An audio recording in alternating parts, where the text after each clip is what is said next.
Story 1. My wife's family boycotted our son's funeral because it conflicted with their Bahamas cruise.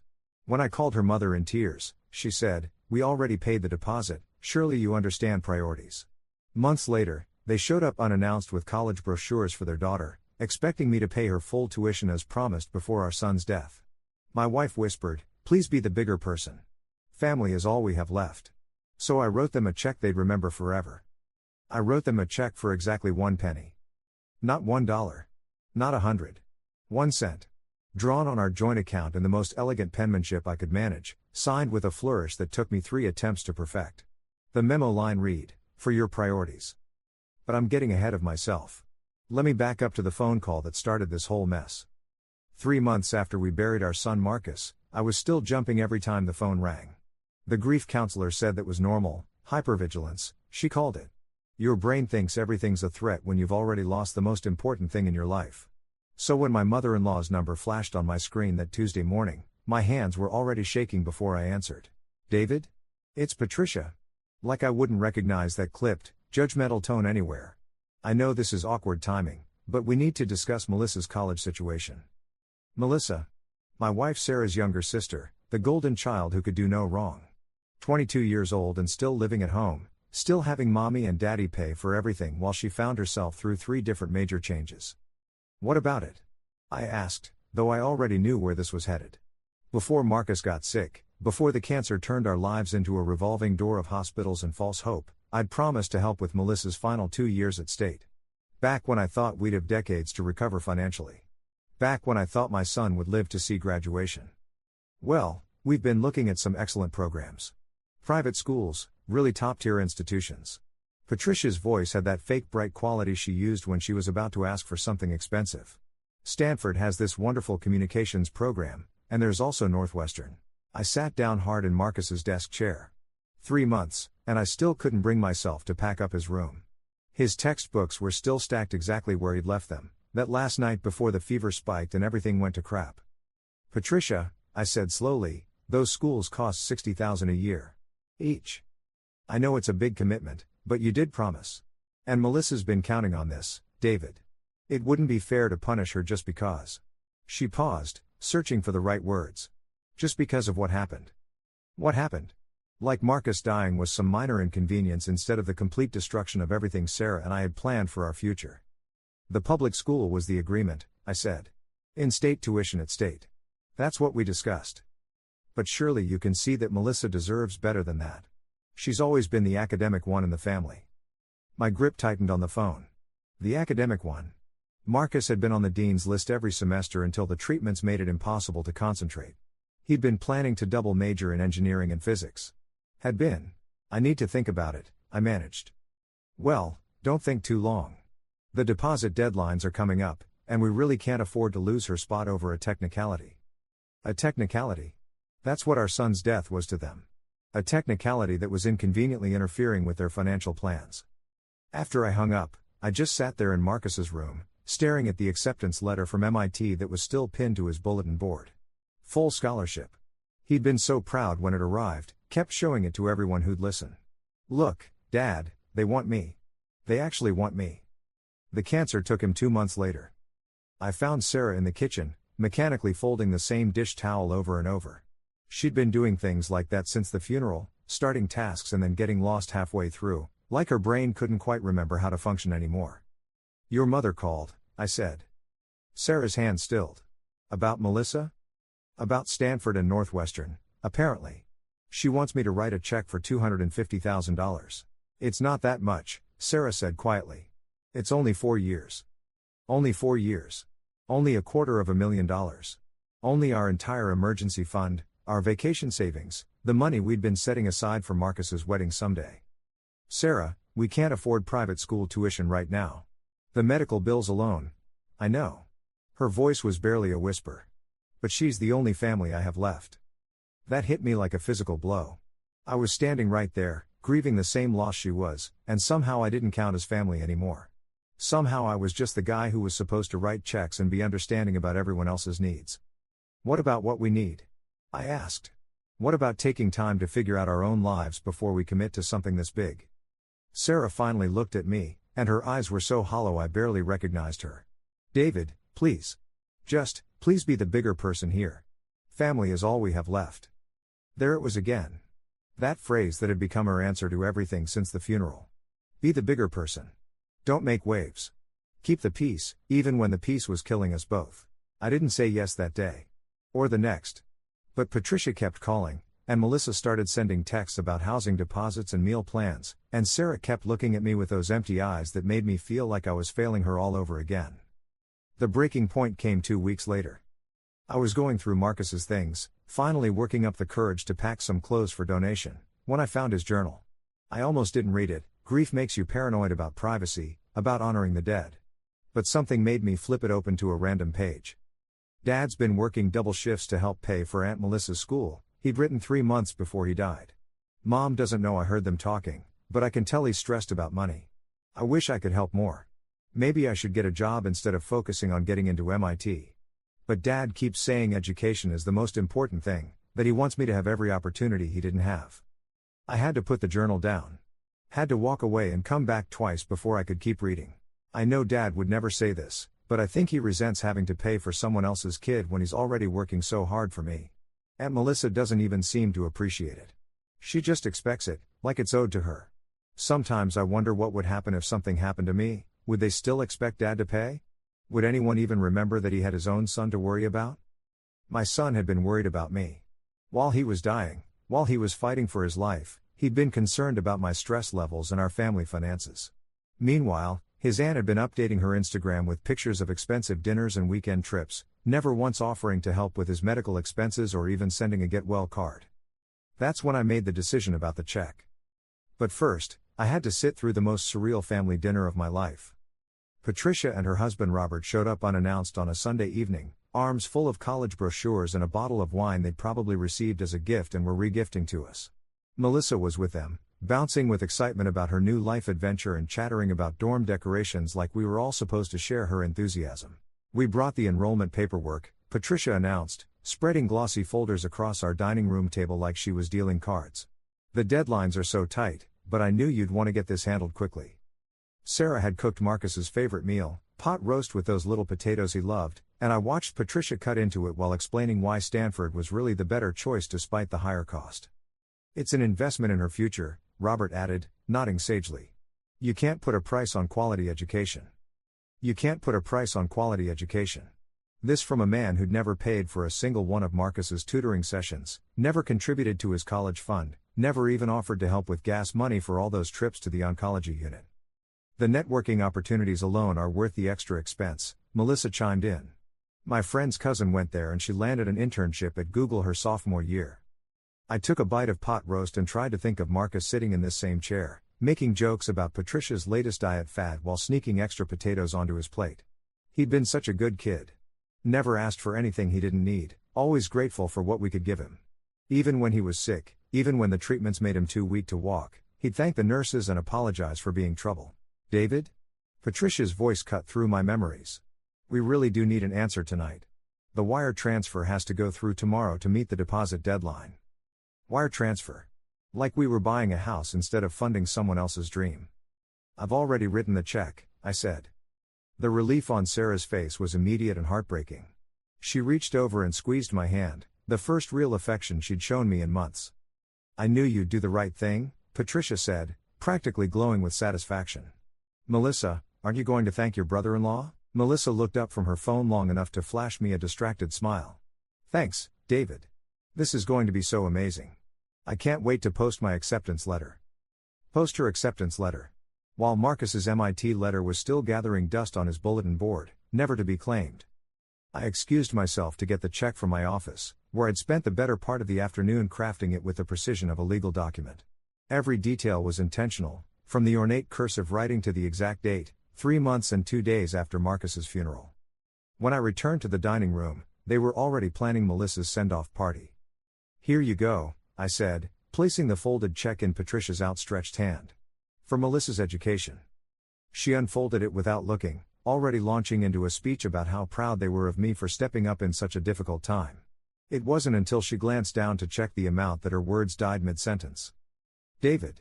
Her voice was dangerously quiet. There appears to be a mistake. No mistake, I said, settling back into my chair. Robert leaned over to look at the check, his face cycling through confusion, disbelief, and finally anger. 1 cent? You wrote a check for 1 cent? That's correct. Melissa snatched the check from her father's hand, staring at it like it might transform into a different number if she looked hard enough. This has to be a joke. Right? You're going to give me the real check now? That is the real check, I said calmly. For your priorities. The silence stretched so long I could hear the refrigerator humming in the kitchen. Sarah was looking between me and her family like she couldn't quite process what was happening. David, she said slowly, what are you doing? I'm honoring my commitment, I replied. I promised to help pay for Melissa's education. That's a contribution to her education fund. Patricia's face was turning an interesting shade of purple. This is outrageous. We had an agreement. We did, I agreed. The agreement was made before my son died. Before you decided that your Bahamas cruise was more important than his funeral. Before your daughter spent 3 months posting vacation pictures on social media while we were figuring out how to pay for a headstone. That's not fair, Melissa protested. We already had that trip planned. We couldn't just cancel everything because my son died? I finished. You couldn't reschedule a vacation because my 18-year-old son lost his battle with cancer? The words hung in the air like smoke. Sarah was staring at me with wide eyes, like she was seeing me clearly for the first time in months. We sent flowers, Robert said weakly. You sent flowers. $40 worth of flowers from the grocery store, with a card that said sorry for your loss. Meanwhile, you're asking me to spend $250,000 on someone who couldn't be bothered to attend the funeral. Patricia finally found her voice. You're being completely unreasonable. Melissa shouldn't be punished for what? For being selfish? For treating her nephew's death like an inconvenience? For expecting me to bankroll her dreams while I'm still paying off the medical bills from trying to save my child's life? I stood up, looking around the table at their shocked faces. You want to know what's unreasonable? I'll tell you what's unreasonable. My son spent the last months of his life worried about money. About whether we could afford his treatments and Melissa's tuition at the same time. He was 17 years old and dying, and he was concerned about our family's financial stress. Sarah's hand flew to her mouth. He wrote about it in his journal, I continued. About how hard I was working, about how much Melissa's education was costing us, about whether anyone would remember that I had my own son to worry about if something happened to him. He was dying, and he was worried about being a burden. David, stop, Sarah whispered. No. I looked directly at Patricia. You called my grief a technicality. You called my son's death what happened, like it was some minor scheduling conflict. You want me to be the bigger person? Fine. I'm being the bigger person by not saying what I really think about people who value cruise deposits over funeral attendance. Melissa was crying now, ugly tears that smeared her makeup. You're being cruel. This isn't my fault. You're right, I said. It's not your fault that Marcus died. But it is your fault that you never once acknowledged his death, never sent a card, never asked how we were doing. It's your fault that you spent 3 months acting like nothing happened while expecting me to fund your future. I pulled out my phone and opened my banking app, turning the screen toward them. You want to see cruel? This is our account balance. After medical bills, funeral expenses, and 3 months of reduced income while Sarah and I tried to put our lives back together. You're looking at 2 people who are barely staying afloat financially, and you're demanding we go into debt so your daughter can network at Stanford. The number on the screen was smaller than I wanted to admit, even to myself. We weren't destitute, but we weren't far from it either. We didn't know, Sarah said quietly. You didn't ask, I replied. None of you asked. You just showed up with college brochures and wine, expecting me to write a check like nothing had changed. Patricia stood abruptly, her chair scraping against the floor. This is unacceptable. We're family. No, I said. You're Sarah's family. My family was in that casket we buried 3 months ago, alone, because you had better things to do. David, please, Sarah was crying now too. Don't do this. They're all I have left. What am I, Sarah? The question came out sharper than I intended. What am I to you? Because lately, it feels like I'm just the guy who pays the bills and keeps his mouth shut when your family treats us like garbage. She looked at me like I'd slapped her. Maybe I had, in a way. Robert cleared his throat, trying to reclaim some dignity. I think we should go. Clearly you're not thinking rationally right now. I'm thinking perfectly rationally, I said. I'm thinking about a 17-year-old kid who worried more about other people than they ever worried about him. I'm thinking about priorities. They gathered their college brochures in silence, Patricia clutching the penny check like evidence in a court case. Melissa was still sniffling, shooting me wounded looks like I was the villain in her story. At the door, Patricia turned back one last time. "You'll regret this, David. When you've had time to think clearly, you'll regret destroying this family over money." "I'm not destroying anything," I said. "I'm just refusing to pay for the privilege of being treated like dirt." After they left, Sarah and I sat in our living room in complete silence. The college brochures were still scattered across the dining room table, their glossy covers reflecting the overhead light. "Are you happy now?" Sarah asked eventually. "No," I said honestly. "I'm not happy about any of this. But I'm not sorry either." She curled up on the opposite end of the couch, as far from me as she could get without leaving the room. "They raised me, David. Patricia and Robert, they took care of me when my parents died. They're not perfect, but they're family." "I know," I said. "And I know you love them. But Marcus was family too. He was our son, and they treated his death like it didn't matter." "Maybe they didn't know how to handle it," Sarah said weakly. "Maybe they thought giving us space was the right thing to do." "Space?" I laughed, but there was no humor in it. "Sarah, they didn't give us space. They ignored us completely until they needed something. That's not space, that's abandonment." She was quiet for a long moment, staring at her hands. "The cruise was planned for 2 years, she said finally. "It was their anniversary trip." "I know. They couldn't get their money back." "I know. Maybe I should have told you that. Maybe I should have explained. It wouldn't have mattered," I interrupted. "Sarah, I would have understood about the money. I would have understood about the non-refundable deposits and the anniversary plans. What I can't understand is the complete lack of acknowledgement afterward. The 3 months of silence. The showing up here tonight like Marcus never existed." She started crying again, soft tears that she wiped away with the back of her hand. "I miss him so much, David. Every day, I miss him so much I can barely breathe. And they're the only family I have left who knew him, who remember him as a little boy. I can't lose them too." My anger started to fade, replaced by the familiar ache of shared grief. "You're not going to lose them," I said. "But you might lose me if you keep asking me to pretend that none of this matters." "What does that mean?" "It means I can't keep being the bigger person when it comes to our son's memory. I can't keep writing checks to people who treat us like ATMs. I can't keep pretending that their feelings matter more than ours." Sarah wiped her nose with a tissue from the box we'd kept on every surface since the funeral. "So what happens now?" "Now Patricia calls you tomorrow morning and tells you I'm having some kind of breakdown. She'll probably suggest therapy or medication or a vacation to help me process my grief properly. She'll make this about my mental health instead of their behavior." I was right, of course.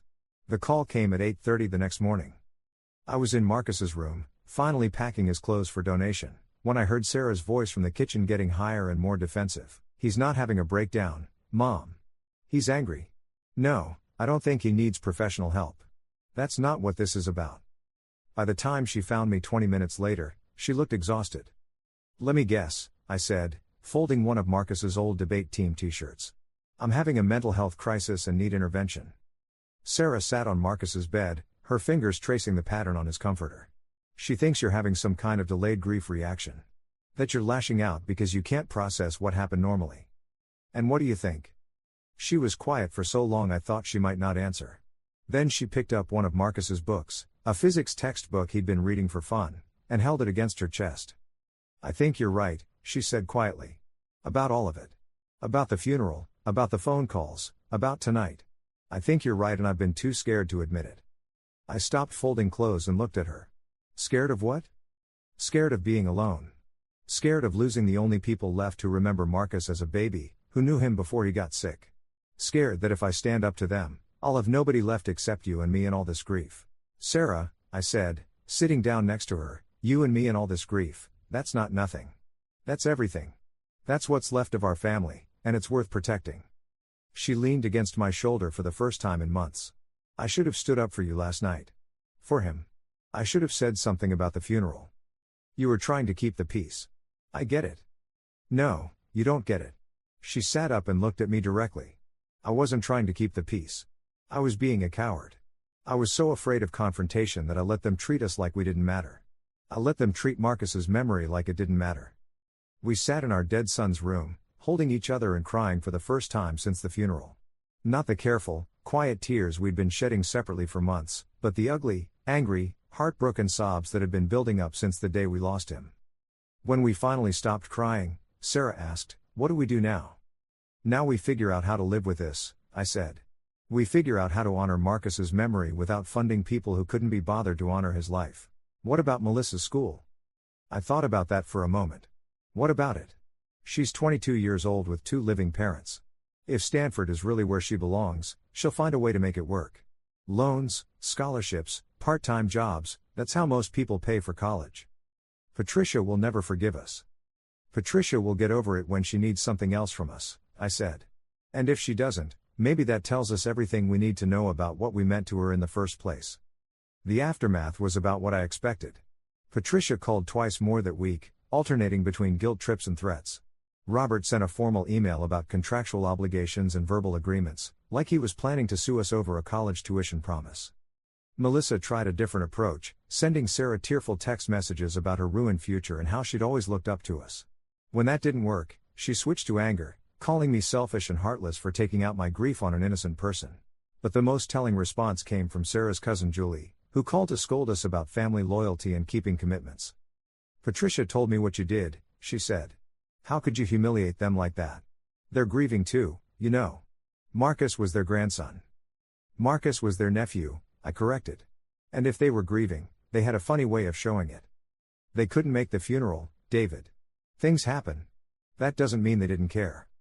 "Julie," I said patiently, "in the 3 months after Marcus died, how many times did Patricia call to check on Sarah? How many times did Robert ask if we needed help with anything? How many times did Melissa send a text just to say she was thinking of us?" Silence. "The answer is 0, I continued. 0 calls, 0 texts, 0 acknowledgement of our loss until they needed money. That's not grief, Julie. That's indifference." She hung up on me. The family chose sides quickly and predictably. Patricia's sisters rallied around her, painting me as the heartless villain who'd lost his mind with grief. Sarah's cousins stopped calling. The annual Christmas party invitation never came. But something unexpected happened too. Sarah's Uncle Tom, Patricia's older brother, showed up at our house one evening in November. "Heard about the college fund situation," he said without preamble when I opened the door. I braced myself for another lecture about family obligations. "Good for you," he said instead. "About time someone called Patricia on her nonsense." He came in and sat at our kitchen table, accepting the coffee Sarah offered like this was a social call. "You know she tried to get me to pay for Melissa's school too?" he said. "Called me up crying about how heartbroken she was that you'd abandon the family in their time of need. Asked if I could step in and cover the tuition as a loan." Sarah's eyes widened. "What did you tell her?" I told her the same thing I told her when she asked me to pay for Melissa's car, and her spring break trip, and that fancy apartment she wanted instead of the dorms. I told her no. Tom took a sip of his coffee and looked around the kitchen, his eyes lingering on the photo of Marcus that still sat on the counter. "I like that boy," he said quietly. "Smart kid. Polite. Always asked about my work, actually listened to the answers. When he got into MIT, I was planning to send him a congratulations card. Then I heard he got sick." He cleared his throat. "I wanted to come to the funeral, David. I really did. But Patricia made such a fuss about the cruise, about how they couldn't change their plans, about how you'd understand because you're practical people. She made it sound like you didn't want a big production, like you preferred to keep it small and private." Sarah and I exchanged glances. "That's not what we said," Sarah told him. "I figured as much, after what happened with the tuition demand. Patricia's got a way of hearing what she wants to hear, you know? Always has, even as kids. She'd twist everything around until you felt guilty for not giving her exactly what she wanted." Tom finished his coffee and stood to leave. At the door, he turned back to us. "For what it's worth, I think you did the right thing. That penny check? Patricia's probably still carrying it around, showing it to people like evidence of how wrong she's been. But maybe that's what she needs, something to remind her that actions have consequences." After he left, Sarah said, "I never knew she asked other people for money." "I'm not surprised," I said. "The entitlement doesn't come from nowhere." By December, we'd settled into a new kind of normal. Sarah went back to work part-time, and I picked up some freelance projects to help rebuild our savings. We started seeing the grief counselor together instead of separately, working through not just Marcus's death but the secondary loss of Sarah's extended family. "It's like a double grief," the counselor explained. "You're mourning your son, But you're also mourning the family relationships that didn't survive your loss. That's harder in some ways, because it involves choice and betrayal instead of just tragic circumstance. We learned to talk about Marcus more openly, sharing memories without dissolving into tears every time. We started planning a memorial scholarship in his name, a small one, funded from our own modest savings, for kids who showed promise in science but needed financial help. And slowly, we started to rebuild our marriage around the reality of who we were after loss, instead of trying to get back to who we'd been before. The penny check became something of a family legend, according to Tom, who kept us updated on the extended family drama we were no longer invited to witness firsthand. Patricia had indeed carried it around for weeks, showing it to anyone who'd listen as proof of my cruel and unstable behavior. She finally deposited it, Tom reported with barely concealed amusement. Cost her more in banking fees than the check was worth, but she was determined to prove some kind of point. Melissa ended up at the state school after all, funded by student loans and a part-time job at the campus bookstore. According to Tom, she complained bitterly about having to work while going to school, but her grades improved dramatically when she had to maintain a GPA to keep her aid. Funny how that works, Tom observed. Amazing what kids can accomplish when they have some skin in the game. By the first anniversary of Marcus's death, Sarah and I had found our footing again. Not the same footing we'd had before, that was impossible, but something steadier and more honest. We held a small memorial service, just close friends and Tom and his family. We shared stories about Marcus, planted a tree in our backyard, and established the scholarship fund officially. No one from Sarah's immediate family attended, though Tom mentioned that Patricia had made a point of scheduling a spa weekend for the same dates, to help her process her own grief privately. "Do you regret it?" Sarah asked me that night as we lay in bed. "The check, the confrontation, all of it?" I thought about that for a long moment. "I regret that it was necessary," I said finally. "I regret that your family put us in a position where that was the only way to get their attention. But no, I don't regret standing up for Marcus's memory. I don't regret refusing to pay for the privilege of being treated like we don't matter.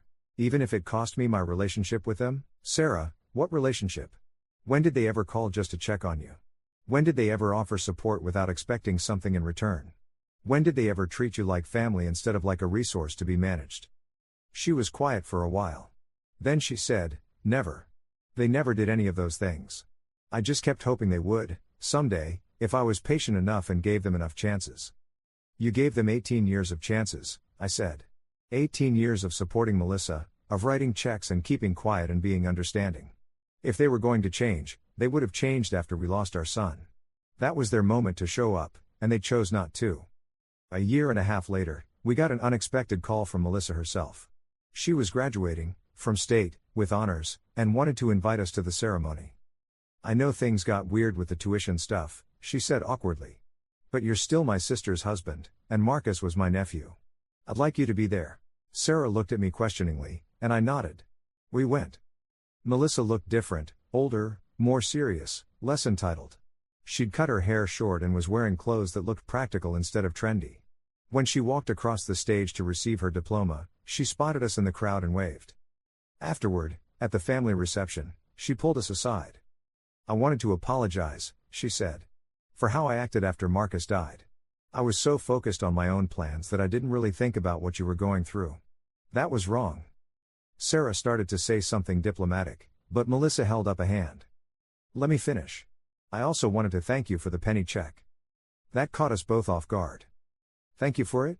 I asked. Melissa nodded. "I was furious at first. Hurt and embarrassed and convinced you were being cruel for no reason. But then I had to figure out how to pay for school myself, and you know what I discovered? I'm actually pretty good at working for things. I'm good at budgeting and prioritizing and making hard choices. I never knew that about myself, because I'd never had to try." She looked around at her graduation reception, modest decorations, homemade cake, a small group of friends and family who'd actually shown up to support her. "I'm proud of this," she said. "I'm proud that I earned it. And I don't think I would have been able to feel that way if you'd just written the check I expected." She paused, then added quietly, "I think Marcus would have been proud of me too. For learning to work for things the way he did." It wasn't a complete reconciliation. Patricia and Robert still treated us like pariahs, and the extended family remained divided, but it was something. It was acknowledgement, and growth, and the possibility that sometimes standing your ground does more good than keeping the peace. That night, as we drove home from graduation, Sarah said, "I'm glad you wrote that check." "The real check or the penny check?" I asked. The penny check. I'm glad you wrote exactly what you meant, even when I was too scared to back you up. You backed me up when it mattered, I said. When you finally saw what was really happening, you stood with me. I should have seen it sooner. We both should have seen a lot of things sooner. But we see them now. We drove the rest of the way home in comfortable silence, past the cemetery where Marcus was buried, past the high school where he'd won debate tournaments, past all the places that held memories of the life we'd built and lost and were slowly building again. The penny check was still in my desk drawer at home, a photocopy I'd made before Patricia deposited the original.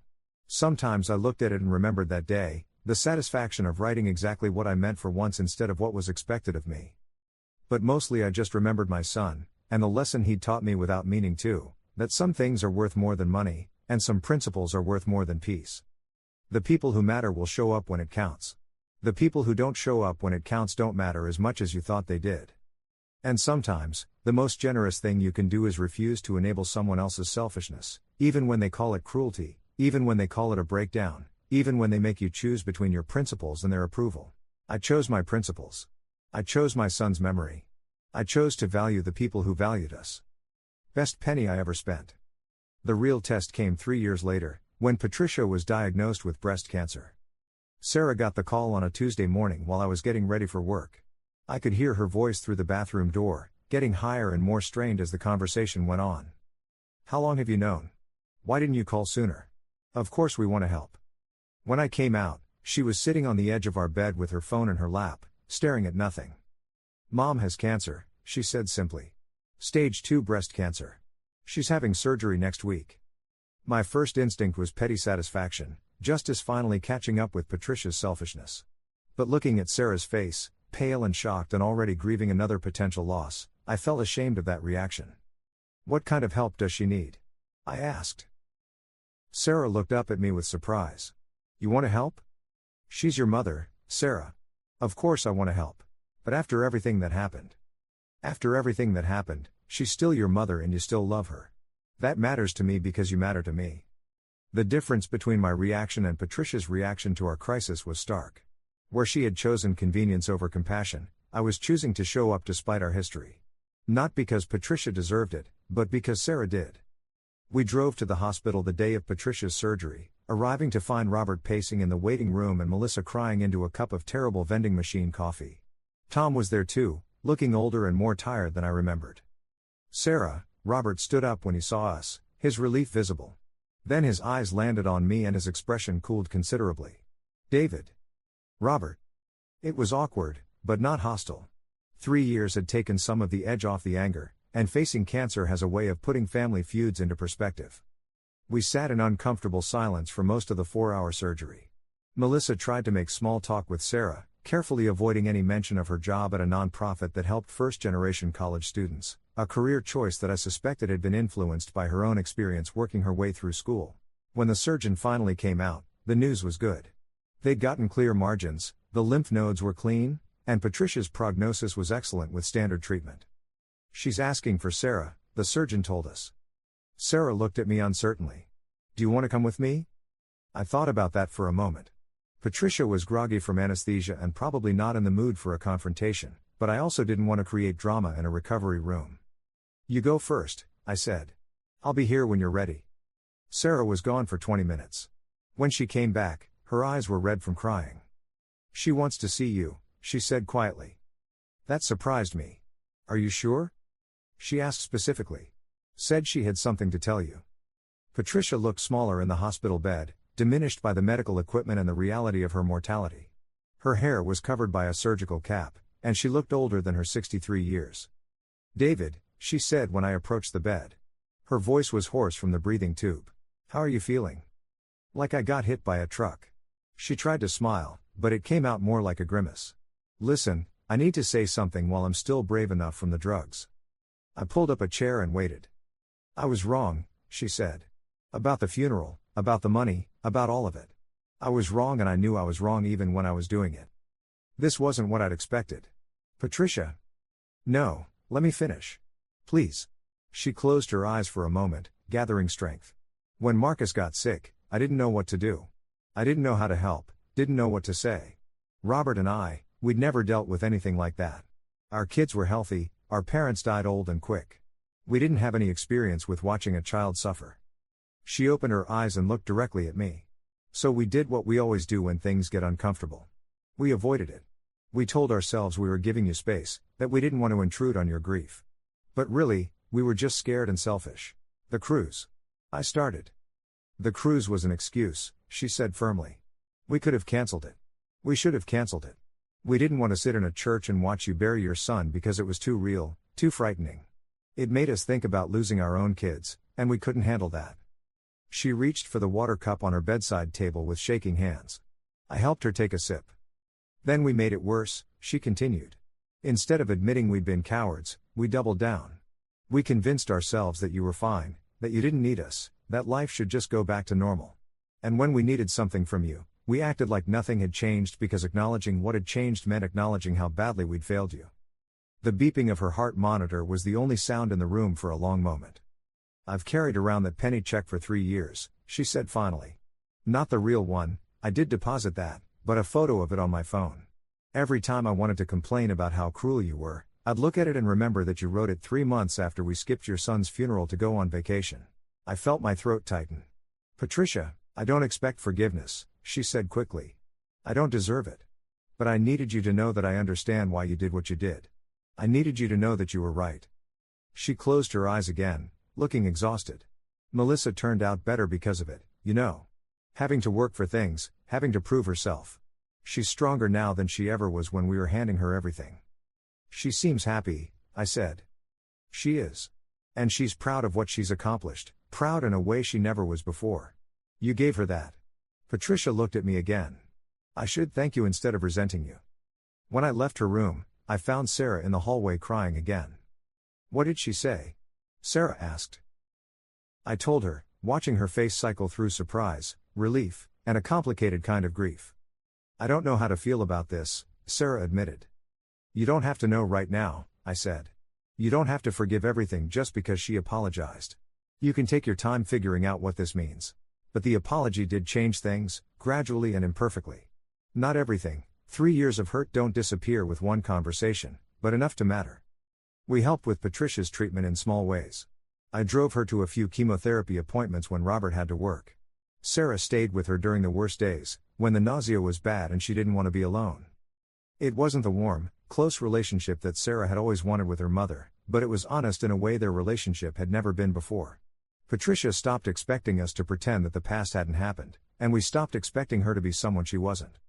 The most meaningful moment came 6 months later, on what would have been Marcus's 22nd birthday. Sarah and I had planned to spend the day quietly, maybe visiting his grave and looking through old photos. It had become our tradition, marking the day without making it a production. That morning, Patricia called. I know what today is, she said without preamble. I wanted to ask if you'd like some company. Not to intrude, just. I realized I never really told you how proud I was of Marcus. I thought maybe it was time. We met at the cemetery in the afternoon. Patricia brought flowers, not the expensive arrangements she usually favored, but simple daisies from her own garden. Marcus had always liked daisies. He was a good boy, she said, standing in front of his headstone. Smart and kind and polite. I should have told him that more often when he was alive. She knelt down and placed the flowers carefully. I should have been here 3 years ago. I should have been here for all of you. Sarah started crying again, the way she always did at the cemetery, but this time Patricia put her arm around her daughter and cried too. I'm sorry, Patricia whispered. I'm so sorry I wasn't the mother you needed when you lost your son. It wasn't a complete healing, there was still awkwardness, still unresolved hurt, still the practical reality that Patricia and I would never be particularly close. But it was acknowledgement, and accountability, and the beginning of something more honest than what we'd had before. On the drive home, Sarah said, I never thought she'd admit she was wrong. About anything, but especially about this. People can surprise you, I said. Sometimes it takes something big to shake them into seeing clearly. Do you forgive her? I thought about that for a while. I forgive her for being human and scared and making bad choices. I don't forgive the choices themselves, the funeral, the phone calls, the way she treated Marcus's death like an inconvenience. Those things happened and they hurt us and they can't be undone. That sounds complicated. It is complicated. But so is family, and so is grief, and so is learning to live with people who've disappointed you. Sarah reached over and took my hand. Thank you for not saying I told you so. About what? About her. About them. You could have spent today reminding me that you were right all along, that they were never going to change. But they did change, I pointed out. Not completely, not perfectly, but enough to matter.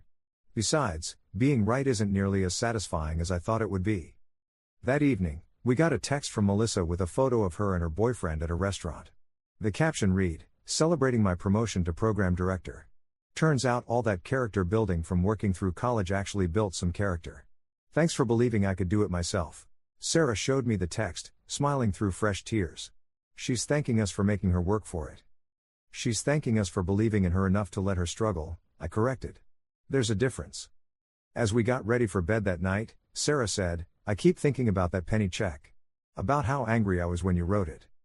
And now? Now I think it might have been the most honest thing anyone in my family had said to each other in years. Maybe we needed that honesty, even if it hurt. Maybe especially because it hurt," I said.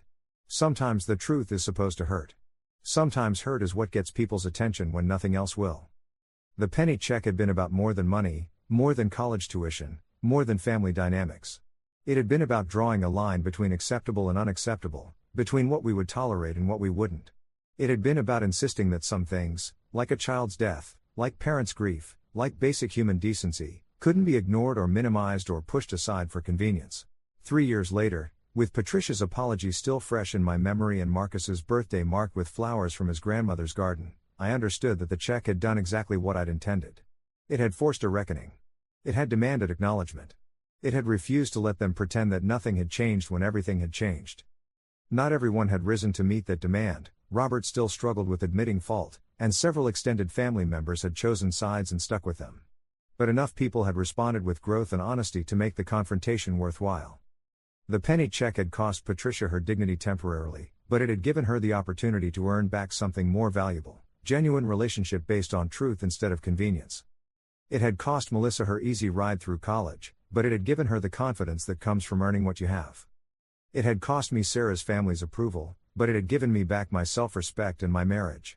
And maybe most importantly, it had honored Marcus's memory in a way that writing the full check never could have. It had said that his life mattered, that his death mattered, that the people who loved him deserved better than indifference and excuses. Some prices are worth paying.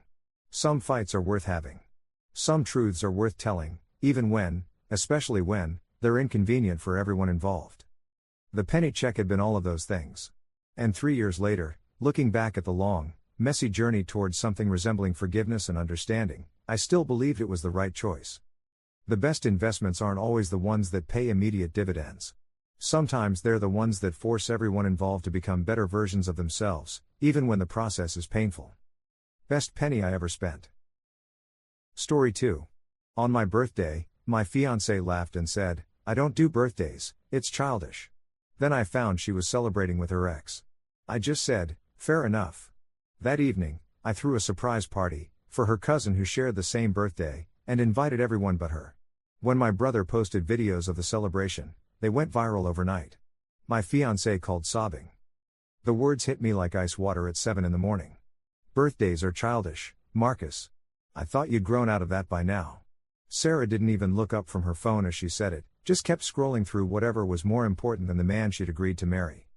I stood there in our kitchen, still holding the coffee mug I'd poured for her, the one with the little hearts on it that she'd insisted on buying during our first month living together. The irony wasn't lost on me. My 32nd birthday, and the woman who'd said yes to my proposal 6 months ago couldn't be bothered to acknowledge it existed. "Right," I said, setting her mug down a little too hard. Coffee sloshed onto the granite countertop. "Childish." She finally glanced up, her perfectly sculpted eyebrow arching in that way that used to make my heart skip. Now it just made my jaw clench. "Don't be dramatic, Marcus. It's just another day." Just another day. The same phrase she'd used when I'd mentioned wanting to visit my parents' graves on the anniversary of the accident. The same dismissive tone when I'd suggested we do something special for our engagement anniversary. Everything that mattered to me had become just another day in Sarah's world. "Of course it is." I grabbed my keys from the hook by the door. "I'll be at work." The drive to my office gave me time to think, which was dangerous. By the time I parked, I'd replayed every birthday of our 3-year relationship. The first year, she'd at least pretended to care, bought me a generic card and suggested dinner at that chain restaurant she liked. The second year, she'd forgotten until I mentioned it at lunch, then grudgingly picked up a gas station cake on her way home. This year, she couldn't even fake interest. My assistant, Jenny, had decorated my desk with balloons and a small stack of cards from clients. The gesture meant more to me than Sarah's indifference, which said everything I needed to know about where my relationship was heading. "Happy birthday, Mr. Chen." Jenny beamed at me as I walked in. "I brought homemade cookies." "Thank you, Jenny. You didn't have to do that." "Of course I did. Birthdays are special." The word special stuck in my throat. When was the last time Sarah had called anything about me special? Around noon, my phone buzzed with a text from my brother Daniel. "Happy birthday, bro. Still on for tonight?" I stared at the message, confused. Tonight? We hadn't made plans. I was about to respond when another text came through. "Sarah said you wanted to keep it low-key this year, so just family dinner at Mom's place. See you at 7. My blood went cold. Sarah had made plans for my birthday? After telling me birthdays were childish? I called Daniel immediately. "What did Sarah say exactly?" "That you didn't want a big fuss this year, so she arranged dinner with Mom and Dad. She seemed really excited about it, actually. Said she had some special surprise planned." A surprise? After 3 years of dismissing every celebration I'd tried to plan, now she had a surprise. "Daniel, I need to ask you something, and I need you to be honest. Has Sarah been acting strange lately? Different?" There was a pause. "Marcus, I probably shouldn't. Please." Another pause, longer this time. "Lisa saw her at Bellacourt last week. You know, that expensive place downtown? She was with some guy, and they looked close." Lisa didn't want to say anything because she wasn't sure if it was work-related or... What did he look like? "Tall, dark hair, really well-dressed. Lisa said he was paying, and they were laughing a lot. Like, a lot. My stomach dropped. I knew exactly who that was. Trevor Blackwood, Sarah's ex-boyfriend from college. The one she claimed to hate, the one she said she'd never speak to again after their messy breakup. The one whose Instagram she still viewed regularly. I'd seen it in her search history when she'd asked me to look up a recipe on her phone. "Thanks for telling me. Marcus, maybe it's not what it looks like. Maybe. But I already knew it was exactly what it looked like." I hung up and sat back in my chair, staring at the balloons Jenny had tied to my computer monitor. The pieces were falling into place with sickening clarity. Sarah's sudden disinterest in my birthday wasn't about being mature or grown up. It was about having other priorities. Other people to celebrate with. My phone rang. Sarah's picture flashed on the screen, the one I'd taken during our second date, where she was laughing at something I'd said, looking at me like I hung the moon. Before she decided I wasn't worth her time. "Hey," I answered. "Hi, baby." Her voice was suddenly sweet, syrupy in a way that made my skin crawl. "I was thinking, maybe we could do something small for your birthday tonight? I feel bad about this morning." "Oh? Yeah, I thought maybe just the two of us? Quiet dinner, maybe watch that documentary you mentioned?" Lying. She was lying to my face while she had plans with my family, plans she'd made without telling me. Plans that probably conflicted with whatever she was really doing tonight. "That sounds nice," I said, keeping my voice neutral. "Great. I might be a little late getting home, though. I have this work thing that might run long." "Work thing?" "Just a client dinner. Nothing exciting." More lies. I could hear it in the way her voice pitched up at the end, the same tell she'd had since we started dating. She had no idea I was catching on. "No problem. Take your time." After she hung up, I sat in my office for a long time, watching the balloons bob in the air conditioning current. The smart thing would be to confront her directly. Ask her about Trevor, about the lies, about why she was sabotaging my birthday while pretending to care. The mature thing would be to have an honest conversation about the state of our relationship. But I wasn't feeling smart or mature. I was feeling angry, and hurt, and tired of being the only one who cared about making our relationship work. That's when I remembered something. Sarah's cousin Maya had mentioned her birthday was coming up, the same day as mine. She'd been excited about turning 25, had been planning something small with friends, but her parents were out of town and couldn't make it. She'd seemed disappointed when she told us about it last month. An idea began forming in my mind. A reckless, probably stupid idea that would either blow up spectacularly or give me the closure I needed. Either way, I'd know where I stood. I picked up my phone and called Maya. "Marcus? Is everything okay?" "Hey, Maya. Quick question, are you still planning something for your birthday tonight?" "Oh, not really. Most of my friends are busy, and with mom and dad traveling. I was just going to order takeout and binge Netflix. Why? What if I told you I wanted to throw you a proper birthday party? Tonight. With all your friends and family. There was silence on the other end.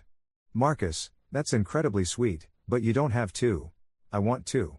You deserve to feel celebrated on your birthday. Everyone does. What about Sarah? Won't she be upset you're planning a party on your birthday instead of spending it with her? I almost laughed. Sarah thinks birthdays are childish. She won't mind. Are you sure?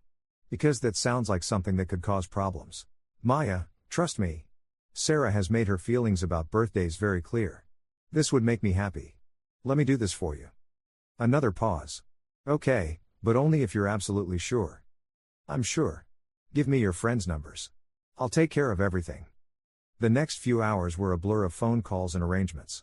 I called my parents, Daniel and Lisa, Sarah's siblings, her college friends, my coworkers, even some of our mutual friends from the gym. Everyone was enthusiastic about celebrating Maya. Apparently, people loved the idea of a surprise birthday party. Everyone except Sarah, of course. But Sarah had other plans. I rented the private dining room at Russo's, Maya's favorite Italian restaurant. I ordered a cake, arranged for decorations, even hired a photographer my company used for events. If I was going to do this, I was going to do it right. The best part was Daniel's reaction when I explained the situation. Wait, let me get this straight. Sarah told you birthdays are childish, she's probably cheating on you with her ex, and she lied about having dinner plans with us tonight? That's the gist of it. And you're throwing a surprise party for Maya instead? Maya's a good person who deserves to feel special on her birthday. Unlike some people I know. Daniel was quiet for a moment. This is either the most passive-aggressive thing you've ever done, or the most brilliant. Can it be both? Oh, it absolutely is both. Lisa's going to love this. By 5 o'clock, everything was arranged. The party was set for 7:30, giving me time to go home and change, and to see what Sarah was up to. I found her in our bedroom, getting ready for her work dinner. She'd chosen the black dress I'd bought her for our anniversary, the one she said made her feel beautiful. Her makeup was perfect, her hair styled in loose waves. She looked stunning, and she was doing it for someone else. You look nice, I said from the doorway. She startled, then smiled, the first genuine smile she'd given me all day. Thanks. It's probably overkill for a work thing, but you know how it is. I didn't know how it was. I'd never lied to her about where I was going or who I'd be with. But I was learning. What time will you be home? Not too late. Maybe 10 or 11? She was applying lipstick in the mirror, not meeting my eyes. We can still do something when I get back if you want. Don't worry about it. I might make other plans anyway. Now she looked at me, confusion flickering across her face. Other plans? I thought you said birthdays were just another day? I said of course it is when you called it just another day. That's not the same thing as agreeing with you. She set down her lipstick, turning to face me fully. Marcus, are you upset with me? Should I be? I don't know. You're being weird. I'm being honest. There's a difference. We stared at each other for a moment, and I saw something in her expression I hadn't seen in months, uncertainty. She wasn't sure how to read me, wasn't sure if I was buying her act anymore. Good. I should go, she said finally, grabbing her purse. Don't wait up. I won't. She paused at the bedroom door, looking back at me with something that might have been regret. Happy birthday, Marcus. Thanks. After she left, I stood in our empty house, listening to the silence. 3 years of my life, and this was what I had to show for it, a woman who couldn't be bothered to stay home on my birthday, lying about where she was going and who she'd be with. But tonight wasn't about Sarah anymore. Tonight was about Maya, and celebrating someone who deserved it. I changed into my best suit, the navy one Sarah had helped me pick out when I got promoted. It seemed fitting to wear something she'd chosen to a party she wasn't invited to. Russo's had outdone themselves. The private dining room was decorated with gold and silver balloons, fairy lights strung along the walls, and a beautiful cake with Maya's name in flowing script. The photographer was already there, testing his equipment. Maya arrived at 7:15, thinking she was meeting me for a quiet dinner. When she walked into the decorated room and 30 people yelled surprise. Her face lit up in a way that made every dollar and phone call worth it. Marcus, I can't believe you did all this. She was crying and laughing at the same time, hugging me so tightly I could barely breathe. This is incredible. You deserve it, I said, and meant it. The party was perfect. Maya's friends were thrilled to see her so happy. My family was confused but supportive once Daniel explained the situation, and even Sarah's siblings seemed to enjoy themselves despite their cousin's absence. "Where's Sarah?" her sister Emma asked around 9 o'clock. "Work dinner," I said, taking a sip of my wine. "She doesn't really do birthdays anyway." Emma's eyebrows shot up. "She doesn't do birthdays? Since when?" "Since this morning, apparently." Emma and her husband exchanged a look. That doesn't sound like Sarah. She planned that huge surprise party for Mom last year. "Maybe she's evolved past that," I said dryly. The evening flew by. Maya gave a tearful speech about feeling loved and celebrated. Daniel filmed everything on his phone, for posterity, he said with a grin, and even the photographer commented on what a beautiful event it was. It was the best birthday party I'd ever attended, even though it wasn't technically mine. Around 10:30, people started leaving. Maya hugged me one more time before her friends drove her home. "Marcus, seriously, this was the most thoughtful thing anyone has ever done for me. I don't know how to thank you. Just promise me you'll never forget that you deserve to feel this special." "I promise." She squeezed my hand. "Sarah's lucky to have you." I didn't have the heart to tell her that luck was about to run out. Daniel stayed behind to help me clean up, but mostly to grill me about my next move. "So what happens now?" "Now I go home and see if Sarah's back from her work dinner with Trevor." "You know for sure it's Trevor?" "I know for sure she's lying. The Trevor thing is just an educated guess."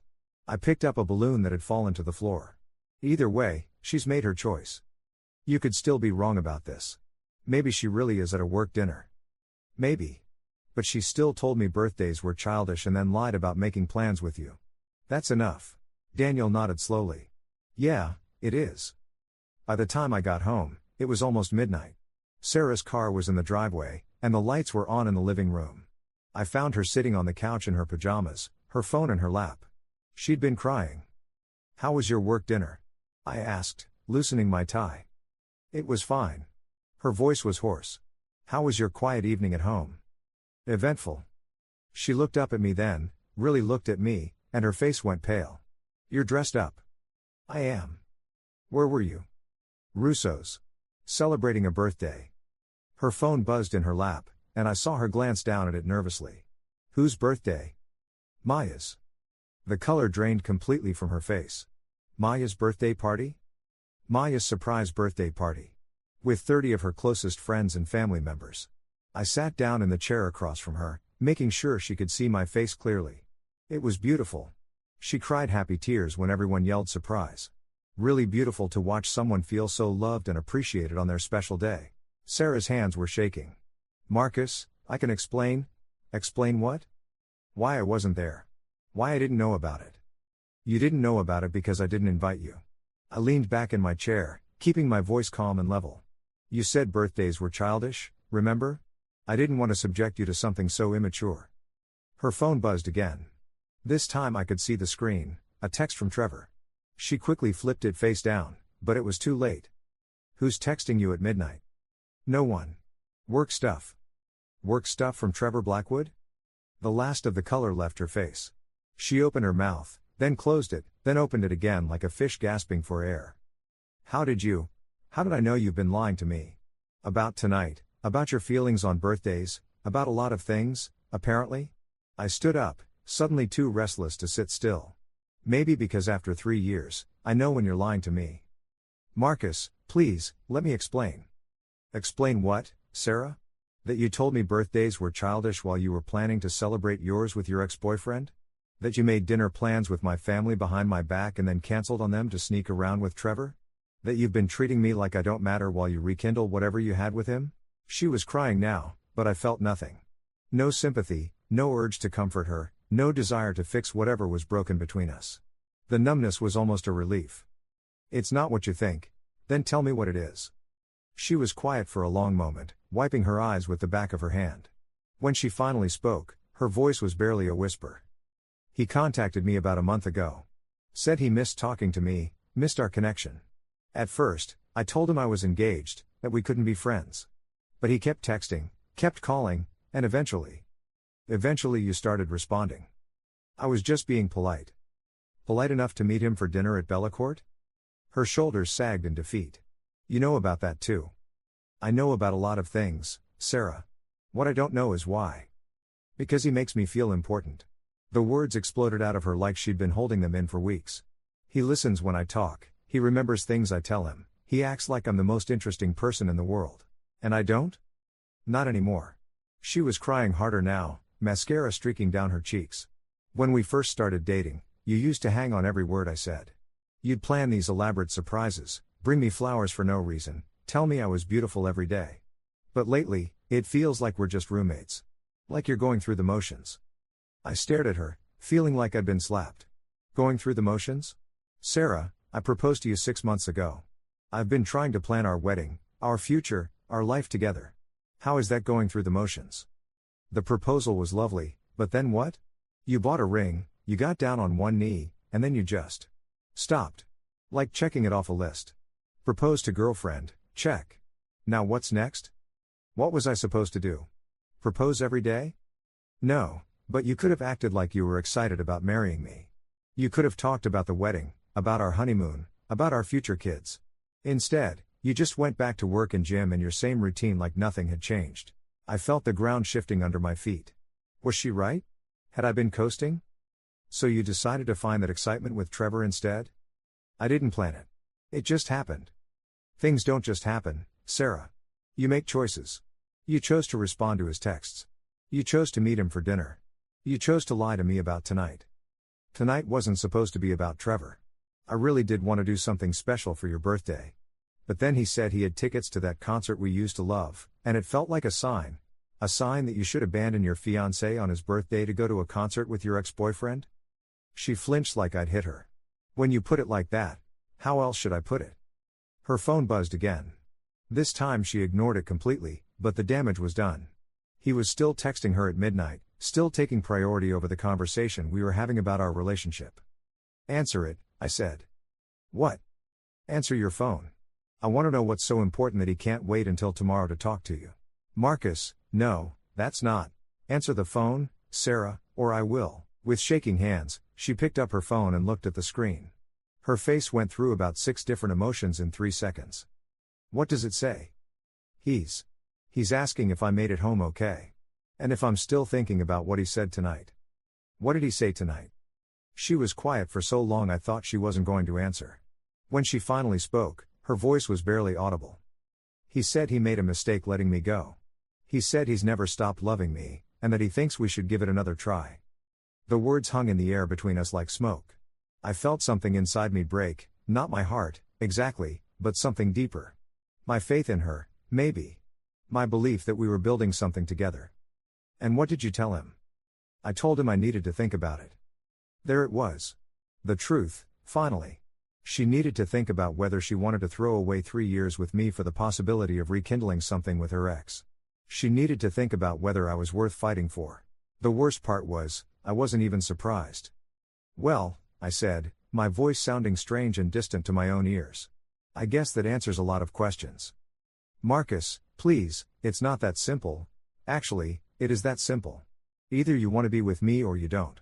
Either you think our relationship is worth working on or you don't. Either you love me enough to choose me over someone from your past or you don't. I do love you. But not enough. She didn't deny it. That told me everything I needed to know. I walked to the window and looked out at our quiet street, at the life we'd built together in this house. The mortgage we split down the middle. The furniture we'd picked out together. The plans we'd made for a future that was dissolving in real time. What happens now?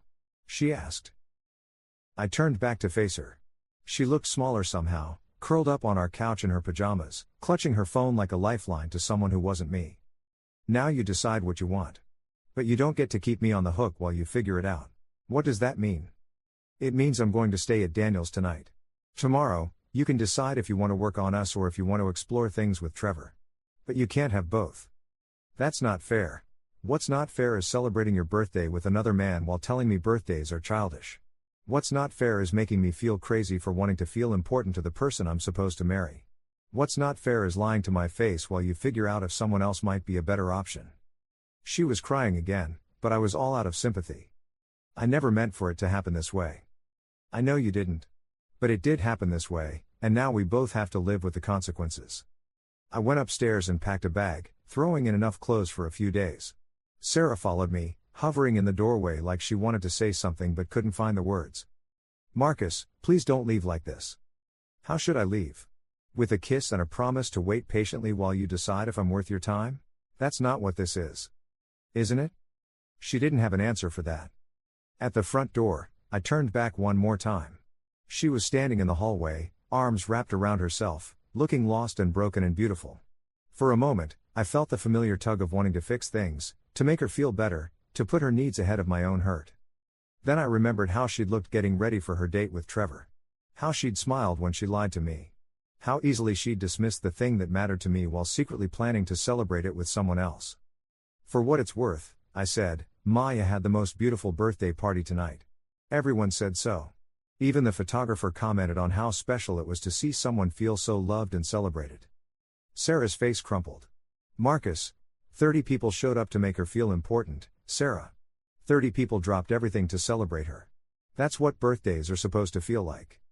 I left her standing in our doorway, crying in her pajamas while her phone buzzed with messages from the man she was thinking about choosing over me. Daniel was waiting up when I got to his house, as I knew he would be. Lisa had made up the guest room and left a plate of leftover birthday cake on the counter. How did it go? Daniel asked. About how you'd expect. She admitted it? She admitted enough. We sat in his kitchen, eating birthday cake at 1 a.m. while I told him everything. About Trevor, about the lies, about Sarah's need to think about it. So what's the plan? There is no plan. She knows what her choices are. Now she gets to make them. And if she chooses him? Then I guess I'll know where I stood all along. And if she chooses you? I thought about that for a long moment. I don't know if it matters anymore. The fact that she had to think about it. The fact that she could even consider throwing away 3 years for someone who broke her heart in college. I don't know if I can come back from that. Daniel nodded slowly. That's fair. My phone buzzed with a text from Sarah. Please come home. We can work this out. I love you. I showed Daniel the message. Too little, too late? That's up to you, man. But if you're asking my opinion? Yeah. Too little, too late. I turned off my phone without responding. The next morning, I woke up to 17 missed calls from Sarah and 12 from various family members and friends. Apparently, Daniel had posted videos from Maya's party on social media, and they'd been shared more widely than anyone expected. My phone was still buzzing with notifications when Daniel knocked on the guest room door. Dude, you need to see this. He handed me his tablet, opened to his Instagram account. The video he'd posted of Maya's surprise moment, her walking into the decorated room, the crowd yelling surprise, her tearful reaction, had over 100,000 views overnight. How is that possible? People love a good surprise party, I guess. But look at the comments. I scrolled through them, my stomach dropping with each one. This is the sweetest thing ever. The way she cried when she saw everyone there. Goals. I want someone to care about me this much. Wait, isn't this the same guy whose fiancé said birthdays were childish? The plot thickens. Someone screenshot this and send it to the fiancé. She's about to learn what she lost. This man threw a better party for his girlfriend's cousin than most people throw for their own families. Wife him up, Maya. Update, according to my friend who knows them, the fiancé was out with her ex while he was throwing this party. This man is a saint. Daniel, how do people know about Sarah? Lisa might have mentioned some context in the comments. And then people started digging. He swiped to another video, this one with even more views. This one's been shared by some big accounts. Food Network reposted it. So did some wedding planning pages. My phone started ringing. Sarah's name flashed on the screen. Don't answer it, Daniel said. Let her sweat for a while. But I was curious. Against my better judgment, I answered. Marcus, please, you have to take those videos down. She was crying, barely coherent. Everyone's calling me, texting me, asking where I was. My boss saw the video and asked why I wasn't at my own cousin's birthday party. My mom is furious with me. Everyone thinks I'm a horrible person. Are you? What? Are you a horrible person, Sarah? No, I just made some mistakes. What did Trevor think of the videos? She was quiet for a long moment. He said maybe this was a sign that we should cool things off for a while. I almost laughed. Let me guess. When things got complicated, when there were consequences, Trevor decided he wasn't so interested in fighting for you after all. It's not like that. It's exactly like that. He wanted the thrill of stealing someone else's fiancée, but he didn't want the reality of being with someone who would cheat on their partner. Funny how that works. She was sobbing now, ugly crying into the phone. Marcus, please, I made a mistake. I chose wrong. Can't we work this out? You didn't make a mistake, Sarah. You made a series of choices. You chose to respond to his texts. You chose to meet him for dinner. You chose to lie to me about tonight. You chose to tell me birthdays were childish while planning to celebrate yours with him. You chose to consider his offer instead of shutting it down immediately. I know I messed up. You chose him, Sarah. Maybe not permanently, but you chose him when it mattered. You can't take that back just because it didn't work out the way you thought it would. So that's it? 3 years, and you're just giving up? I'm not giving up. You gave up when you decided I wasn't enough for you anymore. After I hung up, Daniel and I sat in his kitchen, watching the view counts on the videos climb higher and higher. My phone kept buzzing with friend requests, interview requests from local news stations, and messages from people sharing their own birthday disaster stories. This is insane, I said, staring at my phone. This is justice, Daniel corrected. You did something beautiful for Maya, and life is making sure everyone sees it. Sarah's career could be damaged by this. People are being pretty harsh in the comments. Sarah's career will be fine. People forget about viral videos pretty quickly. But Maya will remember feeling that loved and celebrated for the rest of her life. He was right. In a week or a month, the internet would move on to the next viral sensation. But Maya would always have that moment, that feeling of being surrounded by people who cared enough to celebrate her. My phone rang again. This time it was Maya. Marcus, I just saw the videos. I had no idea people were filming, and I definitely didn't know they'd post them online. Are you okay with that?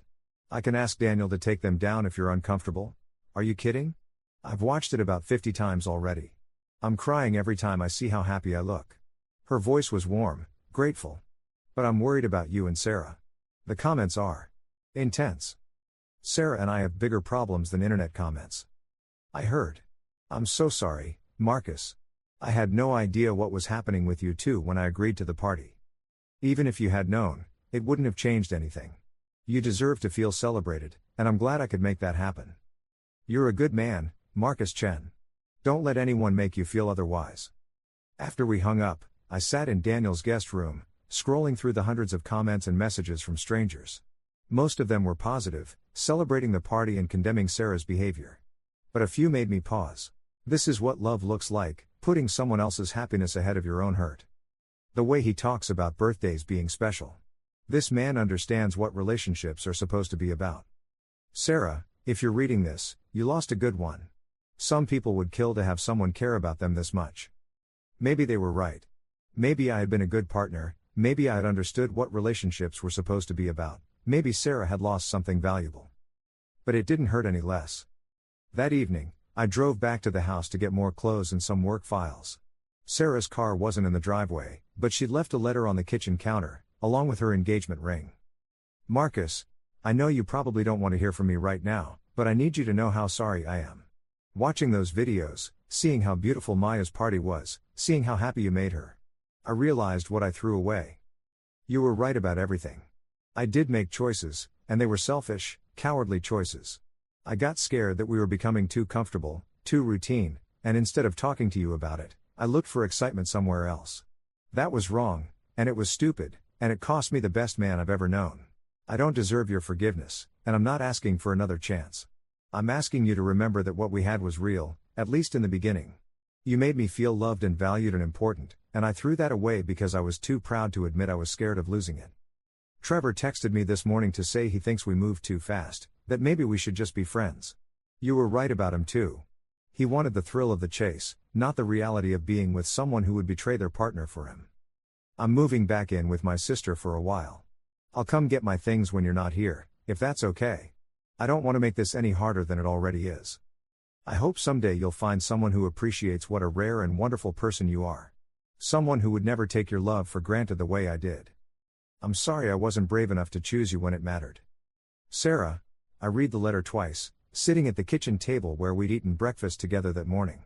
24 hours ago, we'd been an engaged couple with wedding plans and a shared mortgage. Now we were strangers dividing up 3 years of accumulated life. The ring sat next to the letter, the diamond catching the overhead light. I'd spent weeks picking it out, agonizing over the cut and the setting, imagining the look on her face when I proposed. The proposal itself had been perfect: sunset on the beach where we'd had our first date, her favorite flowers scattered in the sand, tears of joy when she said yes. But she was right about what happened after. I had gone back to routine, had treated the engagement like a box to check rather than a beginning to celebrate. Maybe we'd both stopped trying, stopped seeing each other clearly. The difference was, I'd been willing to work on it. I'd been committed to finding our way back to each other. Sarah had gone looking for an exit. My phone buzzed with another notification. The videos had been picked up by a local news station, and they wanted to interview me about the birthday party that captured America's heart. I deleted the message without reading it fully. Over the next few days, I threw myself into work and tried to ignore the constant stream of notifications. The videos had spread to other platforms: TikTok, Twitter, even LinkedIn. Apparently, Maya's surprise party had become some kind of symbol for what genuine love and care looked like. Jenny had printed out some of the comments and left them on my desk with a note: "In case you need reminders of what a good person you are." One comment in particular stuck with me: this man understood the assignment. While his fiancée was worried about looking childish, he was making sure someone felt loved on their birthday. That's the difference between shallow and deep. Maya called me every day that week, checking in and updating me on the continuing viral madness. Apparently, people had started calling it the birthday party heard round the world, and someone had even created a hashtag #BeBetterThanSarah. "I feel terrible that my party is being used to hurt Sarah," Maya said during one of our calls. "Don't feel terrible. You didn't ask for any of this. And honestly, the internet's judgment is the least of Sarah's problems right now." "Have you talked to her?" "No. She moved out while I was at work. Left another note saying she'd taken her things and left mine untouched." "How are you doing with all of this?" It was a good question. How was I doing? Hurt, definitely. Angry, sometimes. But also relieved? For the first time in months, I wasn't walking on eggshells, wasn't second-guessing every gesture or comment, wasn't wondering why I felt like I was putting in all the effort. "I'm okay," I said, and realized I meant it. "I think I'm actually okay." 2 weeks after the party, the viral videos had mostly run their course, though people still occasionally tagged me in birthday-related posts. I'd moved back into the house, Sarah had kept her word about not taking anything that wasn't clearly hers, and was slowly adjusting to living alone again. That's when Emma, Sarah's sister, showed up at my door. "I hope it's okay that I'm here," she said. "I know things are complicated right now." "Of course it's okay. Come in." She looked around the living room, taking in the spaces where Sarah's things used to be. "It's strange seeing the house like this." "Yeah, it is. I wanted to thank you," she said suddenly. "For Maya's party." She hasn't stopped talking about it. She said it was the first time in years that she felt truly seen and celebrated. She deserved it. She did. And so did you. Emma sat down on the couch, clasping her hands in her lap. "Marcus, I need to ask you something, and I need you to be honest. Do you think Sarah would have eventually cheated on you if this thing with Trevor hadn't happened?" The question caught me off guard. "Why do you ask?" "Because I've been thinking about what she did, trying to understand it. And I keep coming back to the same conclusion: she was looking for a way out. Not necessarily out of the relationship, but out of the responsibility of being in a real, adult relationship with someone who loved her completely." "What do you mean?" "Sarah's always been afraid of being ordinary. She wants to be the girl in the romantic comedy, the one with the dramatic love story and the passionate ups and downs. You loved her steadily, consistently, without drama. You made her feel safe instead of making her feel like she was starring in her own movie." I thought about that. So Trevor represented excitement? Trevor represented the fantasy. The idea that somewhere out there was a love story more interesting than the one she already had. Emma shook her head. "She's my sister and I love her, but she's an idiot. She had a man who threw surprise parties for her cousin just to see someone smile, and she traded that for what? Text messages from a guy who dropped her the second things got complicated? Maybe we just weren't right for each other. Or maybe she wasn't ready for someone who was right for her." After Emma left, I sat in my quiet house, thinking about what she'd said. Had Sarah been looking for a way out all along? Had I been so focused on building a stable, lasting relationship that I'd forgotten to make it feel special? My phone rang, interrupting my brooding. It was a number I didn't recognize. "Hello? Hi, is this Marcus Chen? The guy from the birthday party videos?" "Depends who's asking." "My name's Catherine Walsh. I'm a producer with the morning show on Channel 7. We'd love to have you on to talk about kindness, celebrating others, what went viral and why. Would you be interested? Thanks, but no. I'm not really looking for media attention. I understand, but this could be a great platform to talk about the importance of making people feel valued, especially during difficult times. You've become a symbol of thoughtfulness in relationships. A symbol of thoughtfulness. A month ago, I was just a guy trying to make his relationship work. Now I was apparently a relationship guru because I'd thrown a party for someone who deserved it. I appreciate the offer, but I'm going to pass. Over the following weeks, the interview requests died down, but the messages from strangers continued. People shared their own stories of feeling forgotten on their birthdays, of partners who'd stopped making an effort, of small gestures that had meant everything. One message in particular stayed with me. Hi Marcus, I hope you don't mind me reaching out. I saw the videos of Maya's party and read about what happened with your fiancé. I wanted to tell you that watching those videos helped me realize I was in a relationship where I was always the one doing the celebrating, the one remembering important dates, the one making an effort.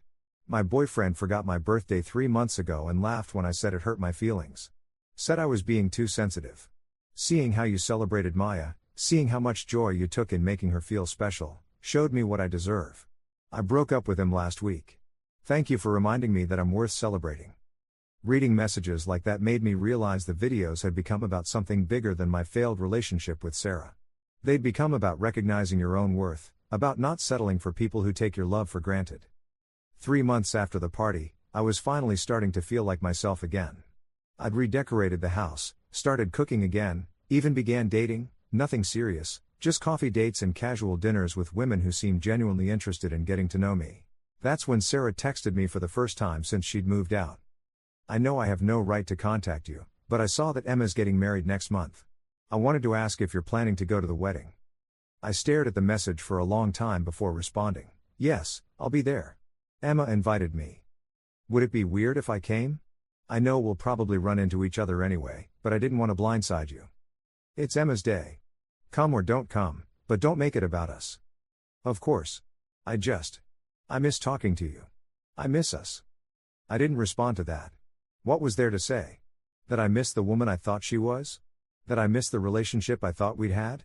That I didn't miss the person who'd lied to my face while planning to betray me? The wedding was beautiful. Emma looked radiant, her new husband couldn't stop smiling, and the celebration felt genuine and joyful, everything a special occasion should be. Sarah was there, as expected. She looked good, thinner than I remembered, more carefully put together, like she was trying harder to be perfect. She nodded at me across the reception hall but didn't approach, which I appreciated. I spent the evening dancing with Maya, catching up with Sarah's family members who'd stayed in touch, and enjoying the open bar. It was the first family event I'd attended since the breakup, and it felt surprisingly normal. Near the end of the night, Sarah finally approached me. You look happy, she said. I am happy. I'm glad. She fidgeted with her clutch, clearly nervous. I've been thinking about what you said, about how I made choices. You were right. I did choose him, even if it was only temporarily.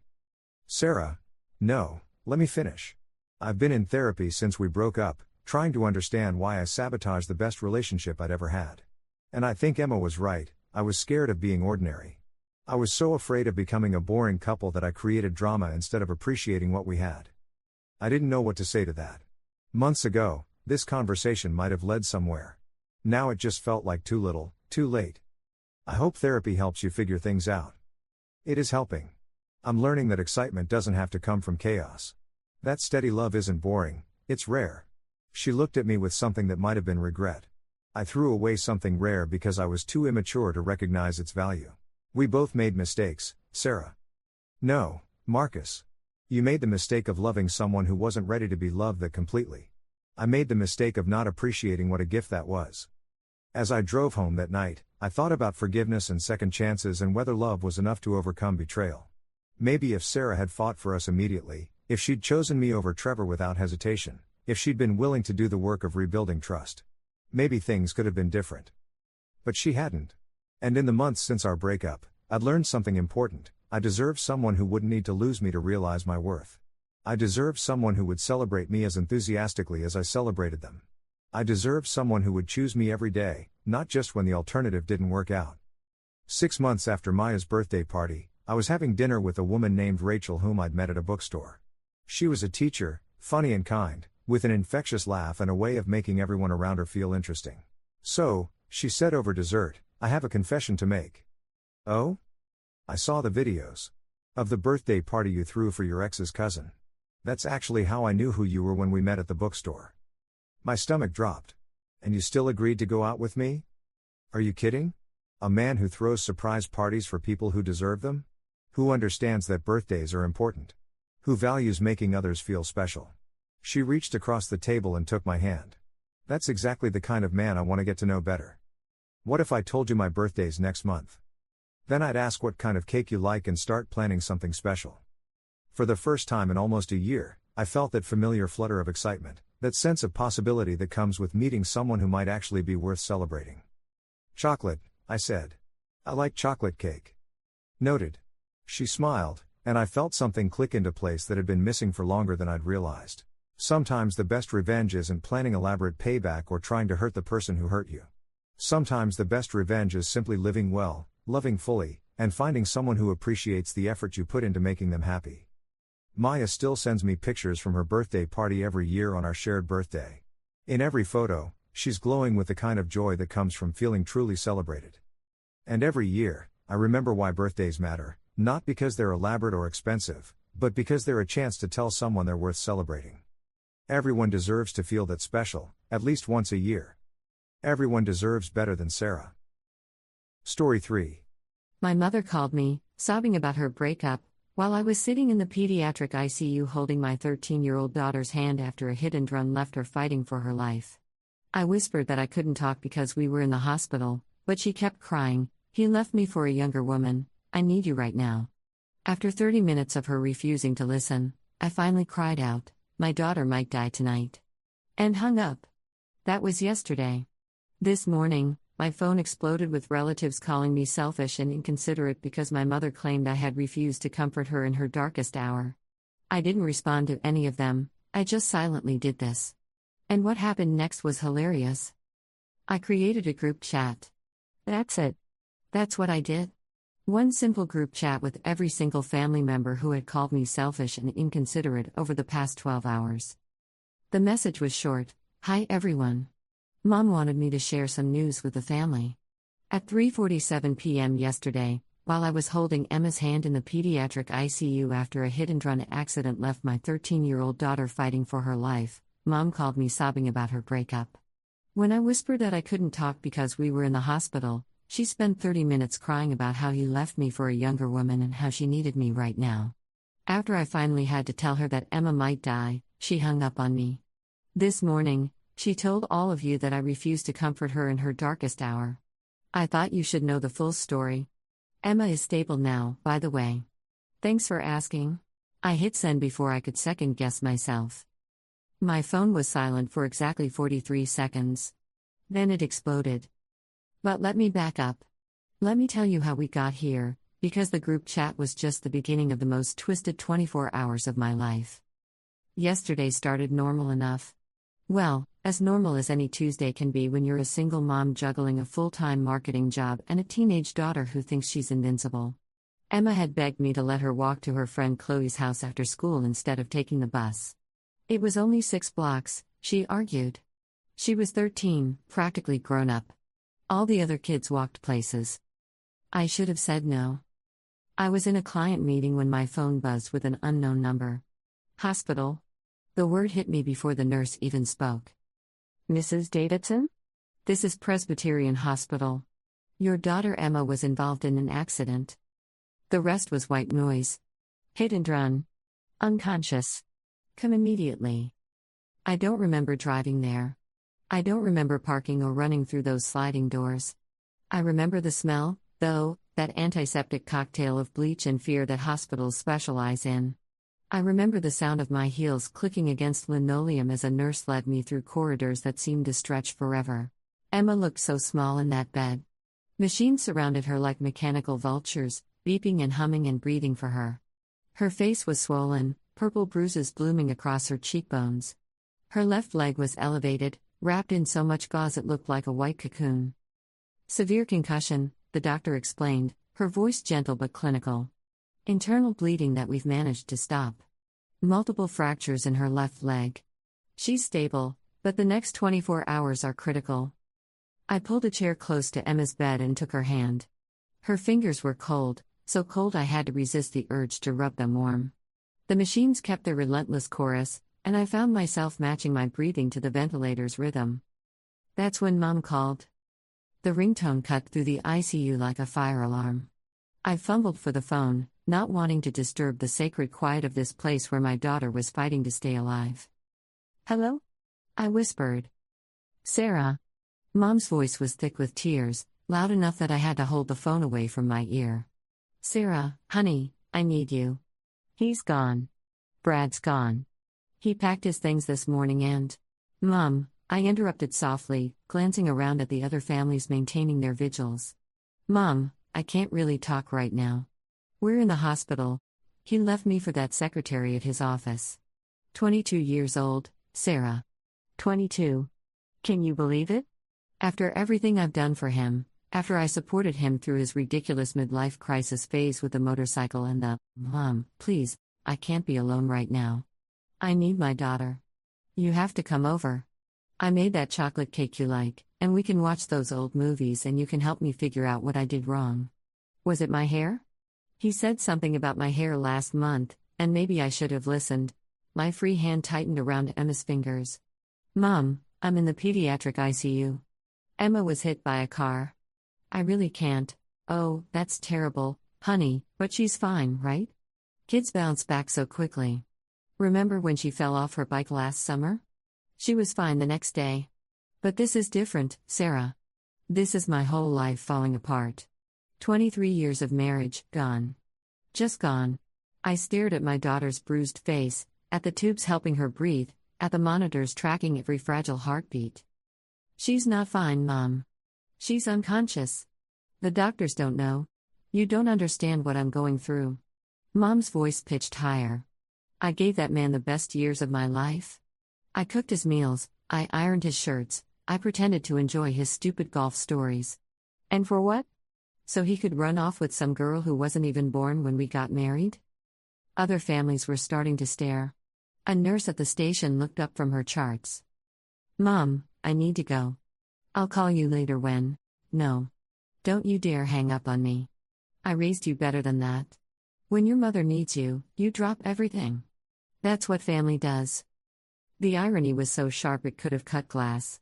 I wanted to laugh, or scream, or both. Instead, I pressed my lips together and counted to 10. "I know you're upset, but Emma might not make it through the night. I have to be here with her. She'll be fine. She's young and strong. But I'm falling apart, Sarah.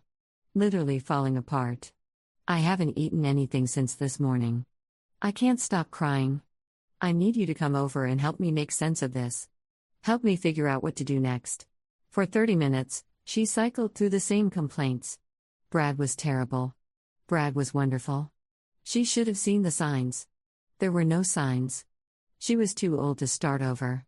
She was still young enough to find someone better. Meanwhile, Emma's blood pressure dropped twice. A team of nurses rushed in both times, checking tubes and adjusting medications while I sat frozen in my chair, the phone still pressed to my ear, listening to my mother catalog every slight and disappointment from her 23-year marriage. "I don't think you're listening to me," Mom said during a brief pause in her monologue. "You keep making those little sounds, but you're not really listening. This is the worst day of my life, Sarah. The absolute worst." Something inside me snapped. "My daughter might die tonight," I said, louder than I meant to. The words echoed in the ICU, bouncing off machines and monitors and the shocked faces of other families. "She might die, and you want me to come over and eat cake?" The line went quiet. For a moment, I thought maybe she'd finally heard me. Finally understood. "Well," she said, her voice cold as winter rain. "I can see where your priorities are. I suppose I know where I stand with my own daughter." The dial tone was deafening. I sat there holding the phone, shaking with rage and disbelief and the particular exhaustion that comes from being emotionally wrung out like a dish rag. Emma's hand was still cold in mine. The monitors kept beeping their electronic lullaby. Outside the window, the sun was setting, painting the sky the color of old bruises. A nurse touched my shoulder gently. Everything okay, hon? I nodded, not trusting my voice. How do you explain that your mother just made your daughter's life-threatening accident about her breakup? How do you put that into words without sounding insane? The night crawled by on hands and knees. Emma's condition stabilized around midnight, then improved slightly around 3 a.m. By dawn, the doctors were cautiously optimistic. She was breathing on her own. Her pupils were responding to light. The swelling in her brain was going down. I must have dozed off in the chair because I woke to my phone buzzing like an angry wasp. Aunt Patricia. Mom's sister. Sarah Elizabeth Davidson, I cannot believe what your mother just told me. How could you be so selfish? So cruel? The woman is heartbroken, and you couldn't spare a few hours to comfort her? Before I could answer, she hung up. Then Uncle Mike called. Then Cousin Jennifer. Then my grandmother, who rarely called anyone but felt compelled to inform me that I was disappointing and that she'd raised me better than this. Each conversation followed the same script. Mom had painted herself as the wrong party, a mother abandoned by her heartless daughter in her hour of greatest need. She'd apparently left out the minor details about Emma's accident, the ICU, the fight for her life. By 8 a.m., I'd received 17 calls and 43 text messages, all variations on the same theme. I was selfish, inconsiderate, a terrible daughter who had refused to comfort my mother in her darkest hour. That's when I created the group chat. The response was immediate and spectacular. Aunt Patricia, oh my gosh, Sarah, I had no idea. I'm so sorry.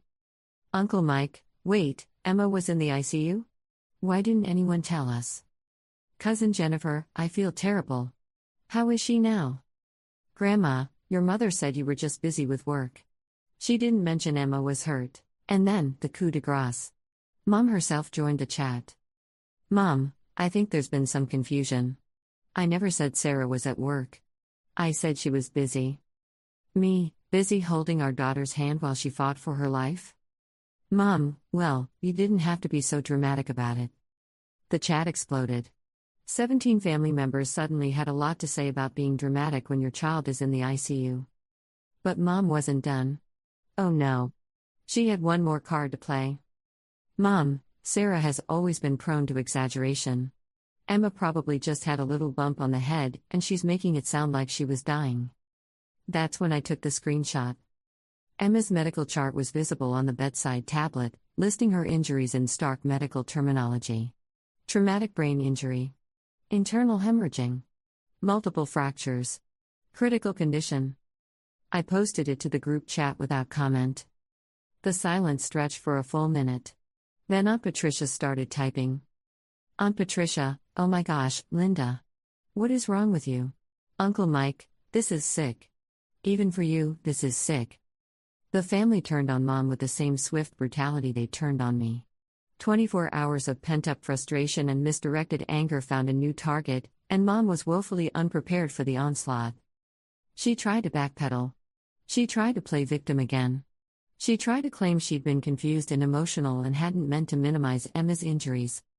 But it was too late. Screenshots don't lie. Medical charts don't exaggerate. And 17 angry family members don't forgive easily. Mom, I'm leaving this chat. You're all being very unfair to me. Aunt Patricia, good. Don't let the door hit you on the way out. And just like that, she was gone. I should have felt vindicated. Triumphant, even. But mostly I felt tired. Bone deep, soul-crushing tired. Emma stirred in her bed, her eyes fluttering open for the first time in 18 hours. She looked around, confused and groggy, until her gaze found mine. Mom? Her voice was barely a whisper. I'm here, baby. I'm right here. What happened? Where are we? You were in an accident. You're in the hospital, but you're going to be okay. You're going to be fine. She squeezed my hand weakly. I'm sorry I wanted to walk to Chloe's house. My heart broke into approximately 17 million pieces. Oh, sweetheart, this isn't your fault. Not even a little bit. A doctor appeared at the foot of the bed, smiling broadly. Well, look who decided to wake up. How are you feeling, Emma? As the medical team bustled around, checking vitals and asking questions, my phone buzzed with a private message from Aunt Patricia. Your mother just called me, screaming about how the whole family has turned against her. She wants me to tell everyone that you manipulated the situation to make her look bad. I told her that ship has sailed. How's Emma doing? I typed back, much better. Thank you for asking. Your mom is talking about not coming to Emma's birthday next month unless you apologize for humiliating her in front of the family. I stared at the message for a long moment. Emma's 14th birthday. The party we'd been planning for weeks before a hit-and-run driver turned our world upside down. Her choice, I typed back. And I meant it. Over the next few hours, as Emma continued to improve and the doctors grew increasingly optimistic about her recovery, my phone continued to buzz with messages from family members. But the tone had shifted entirely. Let me know if you need anything. I'm bringing dinner tomorrow night. Emma can stay with us this weekend if she needs to recover somewhere quiet. I've always thought your mother was a piece of work, but this takes the cake. The irony wasn't lost on me. It had taken a group chat, a simple, modern solution to a very old problem, to show my family who I really was versus who my mother had painted me to be. Emma fell asleep around noon, exhausted from the morning's tests and assessments. The doctors were confident now. She'd make a full recovery. The internal bleeding had stopped completely. The swelling in her brain was minimal. Her leg would heal, though she'd need physical therapy. I sat in the chair beside her bed, scrolling through the group chat that had somehow become the unlikely hero of this mess. Family members were sharing their own stories now, times when mom had been unreasonably demanding, emotionally manipulative, or just plain selfish. Patterns that went back years, decades even. Uncle Mike, remember when she insisted we move mom's funeral because it conflicted with her book club? Cousin Jennifer, or when she refused to visit dad in the hospital because she didn't want to catch anything. Aunt Patricia, I've been walking on eggshells around her for 30 years. Maybe it's time to stop. My phone rang. Mom's number. I let it go to voicemail. She called again 5 minutes later. Then again. Then again. On the fourth call, I answered. What, Mom? Sarah, honey, we need to talk. I think there's been a terrible misunderstanding. No misunderstanding. You made Emma's accident about your breakup. You spent 30 minutes crying about Brad while my daughter was unconscious. I was emotional. I wasn't thinking clearly. You know how I get when I'm upset. That's the problem, Mom. I do know how you get. Look, I'm willing to forgive you for that group chat thing. It was hurtful, but I understand you were under stress. We can move past this. The audacity was breathtaking. She was willing to forgive me? I don't need your forgiveness, Mom. I need you to understand that Emma could have died yesterday, and you made it about yourself. She's fine, though, isn't she? Kids are resilient. And this breakup is really tearing me apart. I still need your support. I looked at Emma sleeping peacefully, her face still bruised but beautiful. My brave, strong, wonderful daughter who'd survived something that could have killed her. No, I said quietly. No, what? No, you don't get my support. Not for this. Not anymore. I'm your mother. And Emma is your granddaughter. But that didn't matter yesterday when you needed an audience for your pity party. Mom was quiet for a moment. When she spoke again, her voice was different. Colder. Fine. If that's how you want to play this, fine. Don't come crying to me when you need something. Don't expect me to babysit Emma anymore. Don't expect birthday cards or Christmas presents. You've made your choice. I have. And I'm comfortable with it. You'll regret this, Sarah. Family is all you have in this world, and you're throwing it away over nothing. Emma is my family. She's all the family I need. I hung up and blocked her number. Emma stirred, opening her eyes and looking at me with that sweet, sleepy confusion kids get when they wake up somewhere unfamiliar. Was someone on the phone? Nobody important, I said, smoothing her hair back from her forehead. How are you feeling? Better. Hungry. That's a good sign. Want me to see if they have any of those hospital milkshakes? She nodded enthusiastically, and I couldn't help but smile. Yesterday I thought I might lose her. Today she was asking for milkshakes. Kids really are resilient. My phone buzzed with another group chat message. Aunt Patricia again. Your mom just called me ranting about how you've turned the whole family against her. I told her the family turned against her all by herself. Emma's lucky to have you as a mom. I showed the message to Emma, who was old enough now to understand family drama, especially drama involving her grandmother's legendary selfishness. Grandma really called you while I was hurt? She asked. She did. And when I told her you were in the hospital, she kept talking about her boyfriend problems. Emma thought about this for a moment, her 13-year-old mind processing the sheer absurdity of the situation. That's messed up, she said finally. Yeah. It is. Are you sad about it? I considered the question seriously. Was I sad? Angry? Relieved? All of the above?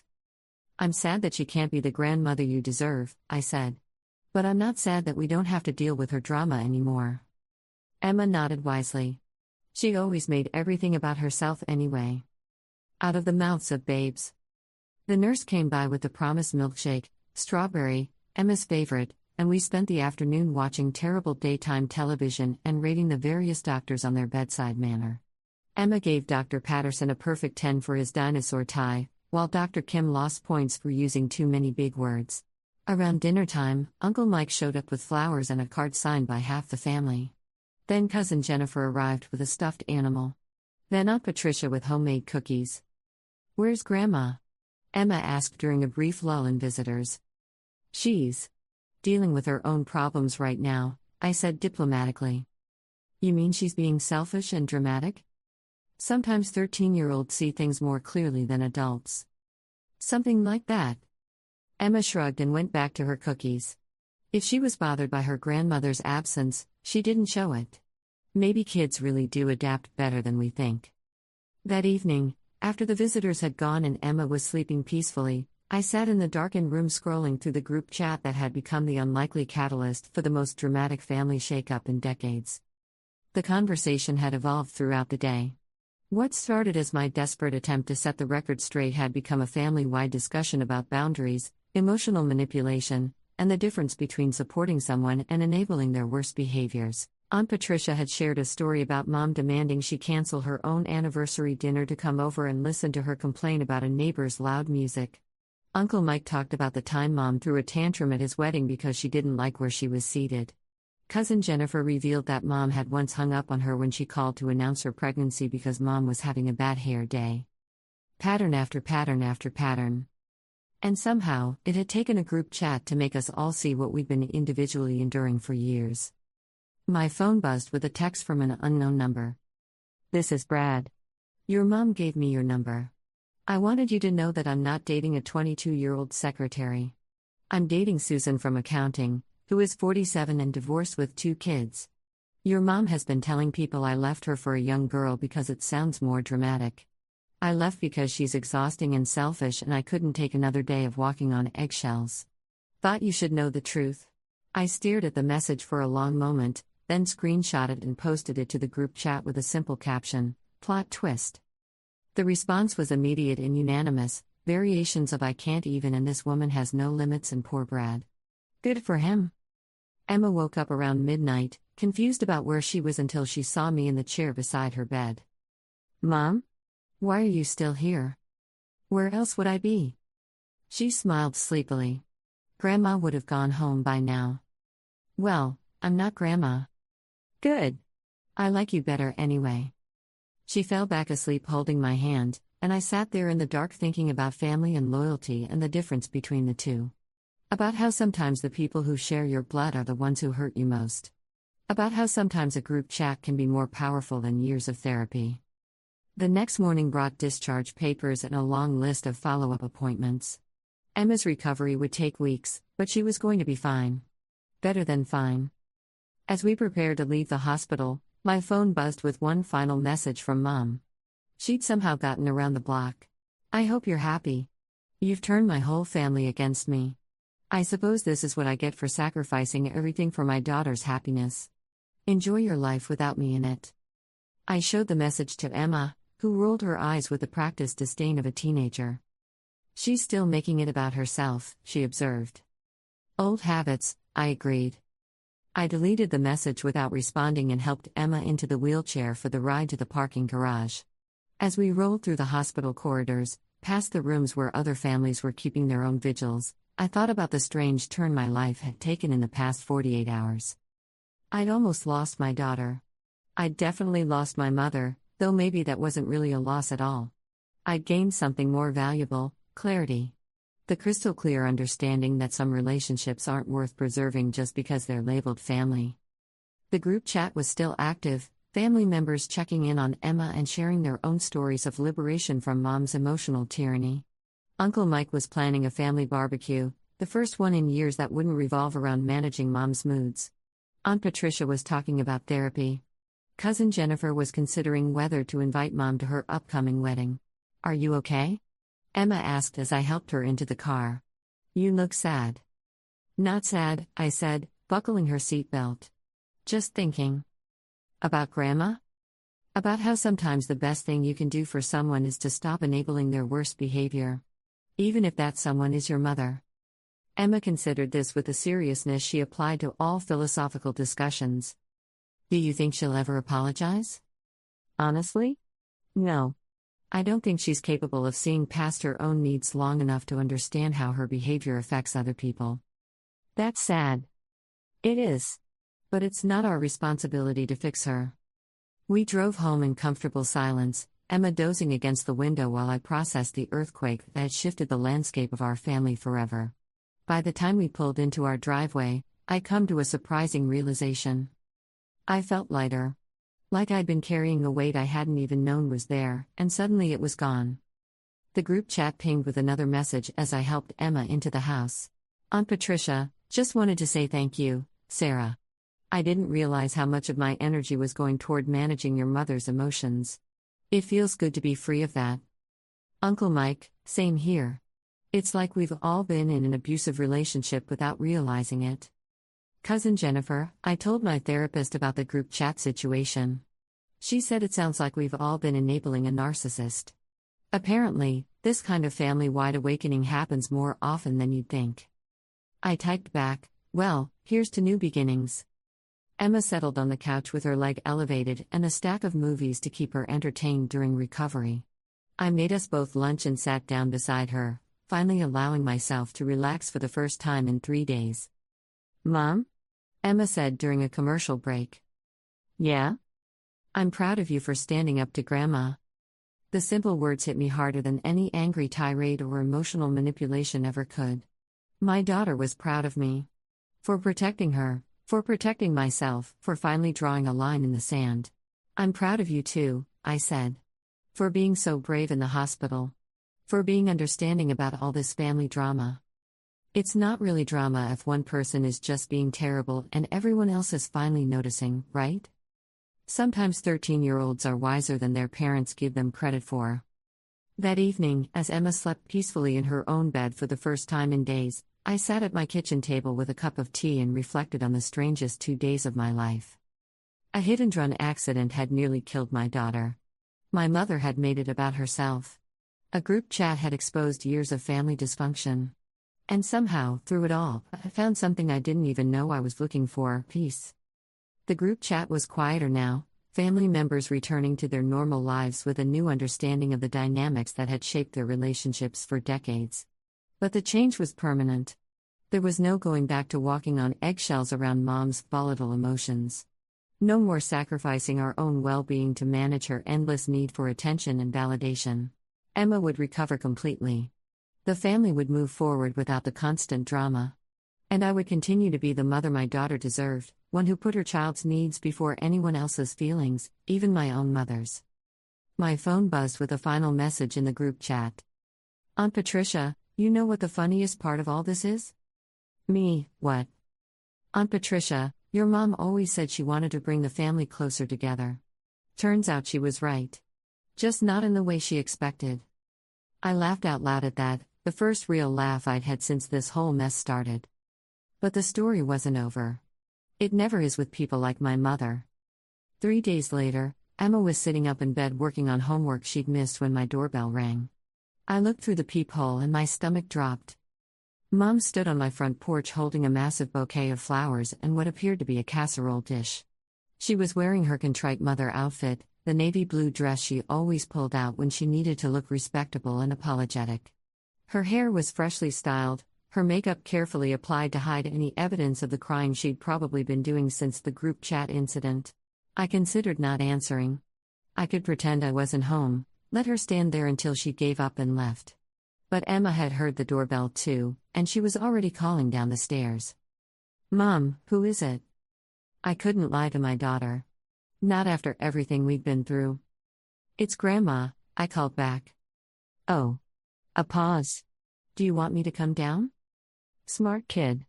She was giving me an out, letting me handle this however I thought was best. "Not right now, sweetheart. Stay upstairs and rest." I opened the door but didn't invite Mom in.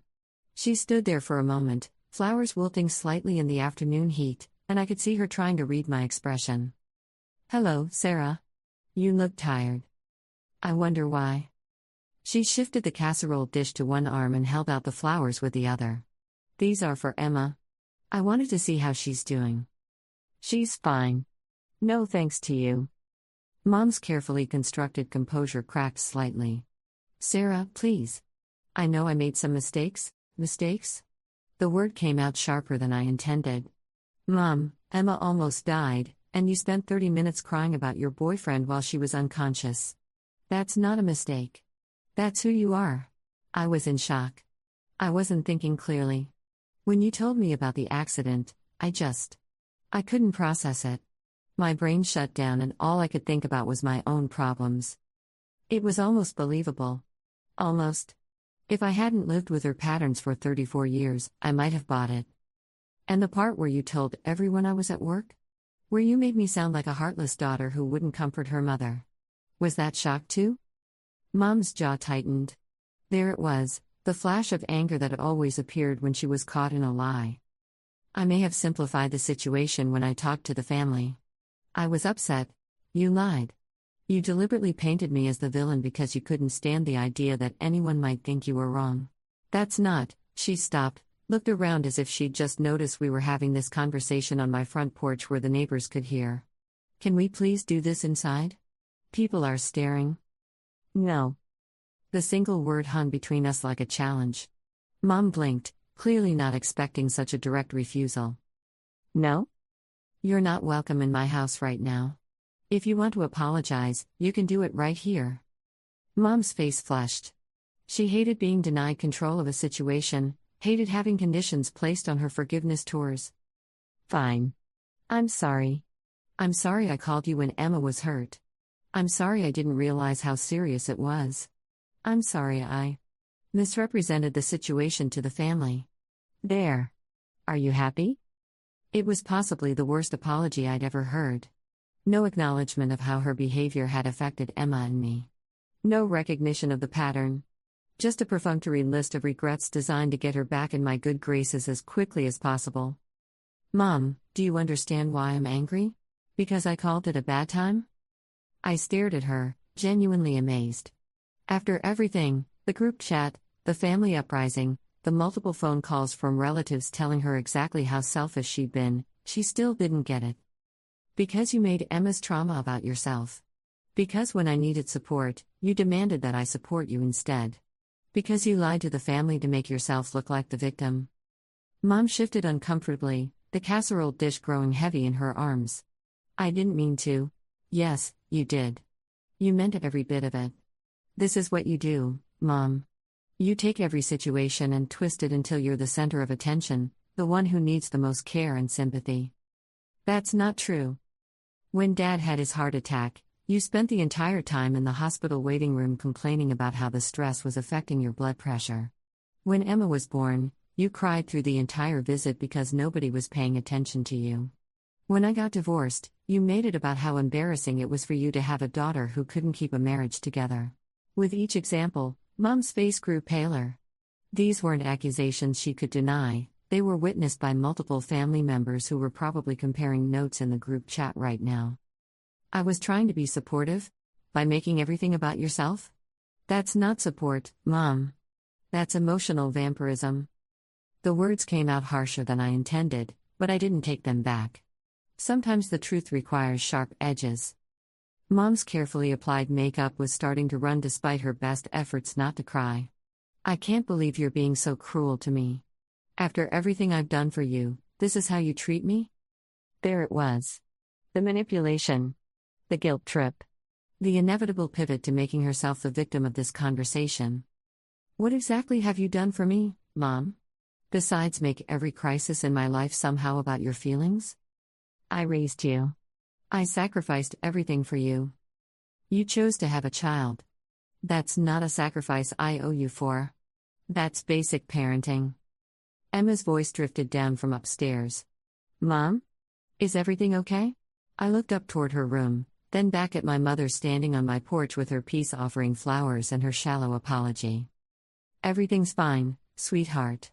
Grandma was just leaving. Wait, Mom said quickly. Can I at least see her? Can I give her the flowers? I considered this. Emma was old enough to decide for herself whether she wanted to see her grandmother. But she was also still recovering from a traumatic accident, and I wasn't about to let Mom's emotional chaos interfere with her healing. Not today. When, then? I don't know.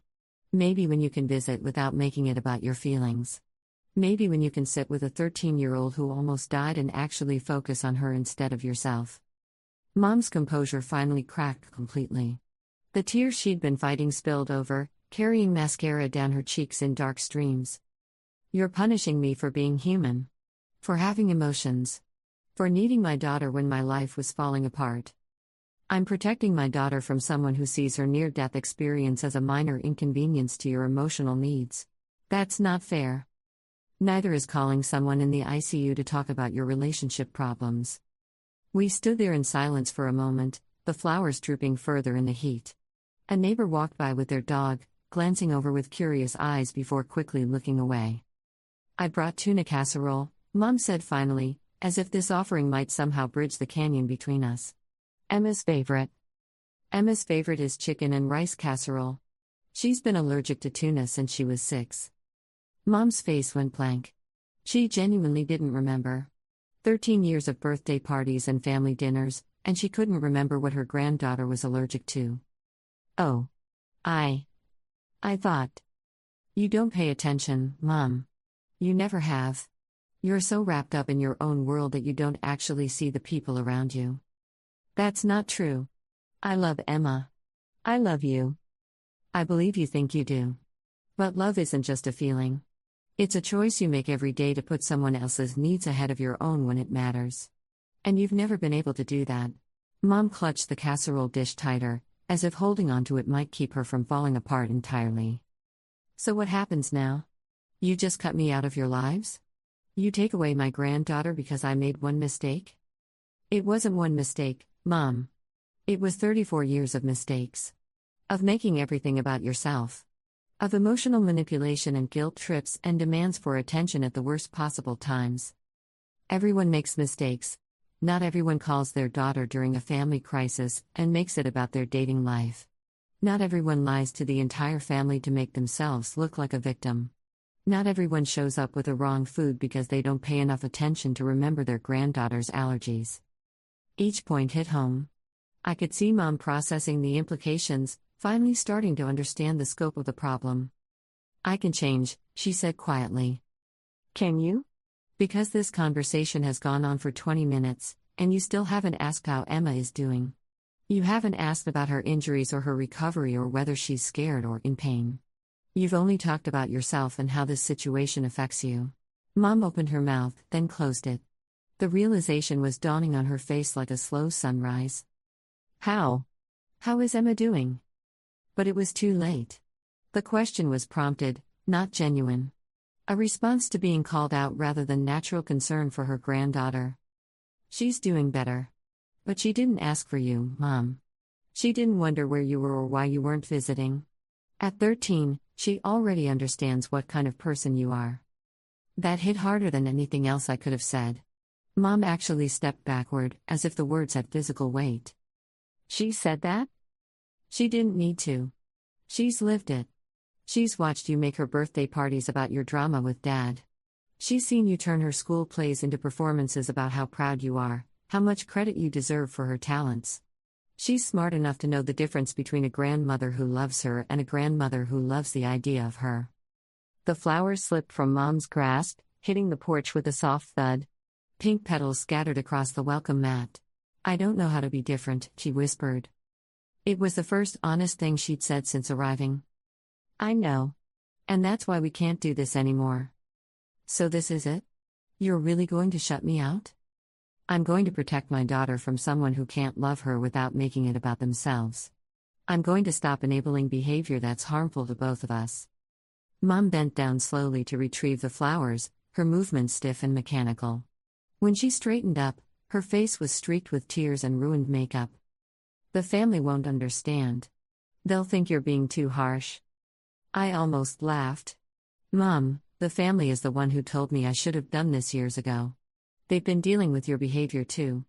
The group chat didn't just expose you to me, it exposed you to everyone." She flinched as if I'd slapped her. "They're all talking about me? They're all finally being honest about how your behavior has affected them. Turns out I'm not the only one who's been walking on eggshells for decades." Mom stood there holding the wilted flowers and the wrong casserole, looking smaller than I'd ever seen her. For a moment, I almost felt sorry for her. Almost. "I should go," she said finally. "Yeah. You should." She walked slowly to her car, movements careful and deliberate like someone who'd just received devastating news. Which, I supposed, she had. As she pulled out of my driveway, Emma appeared at the top of the stairs. "Is she gone?" "She's gone." Emma came down and stood next to me at the window, watching Mom's car disappear around the corner. "She brought flowers," Emma observed. "Wrong flowers. And a tuna casserole even though you're allergic to tuna." Emma shook her head with the weary wisdom of someone far older than 13. She never remembers stuff like that. "No. She doesn't." "Are you sad?" I considered the question seriously. Was I sad? Relieved? Guilty? Some combination of all three? I'm sad that she can't be the person we need her to be. But I'm not sad that we don't have to pretend anymore that her behavior is okay.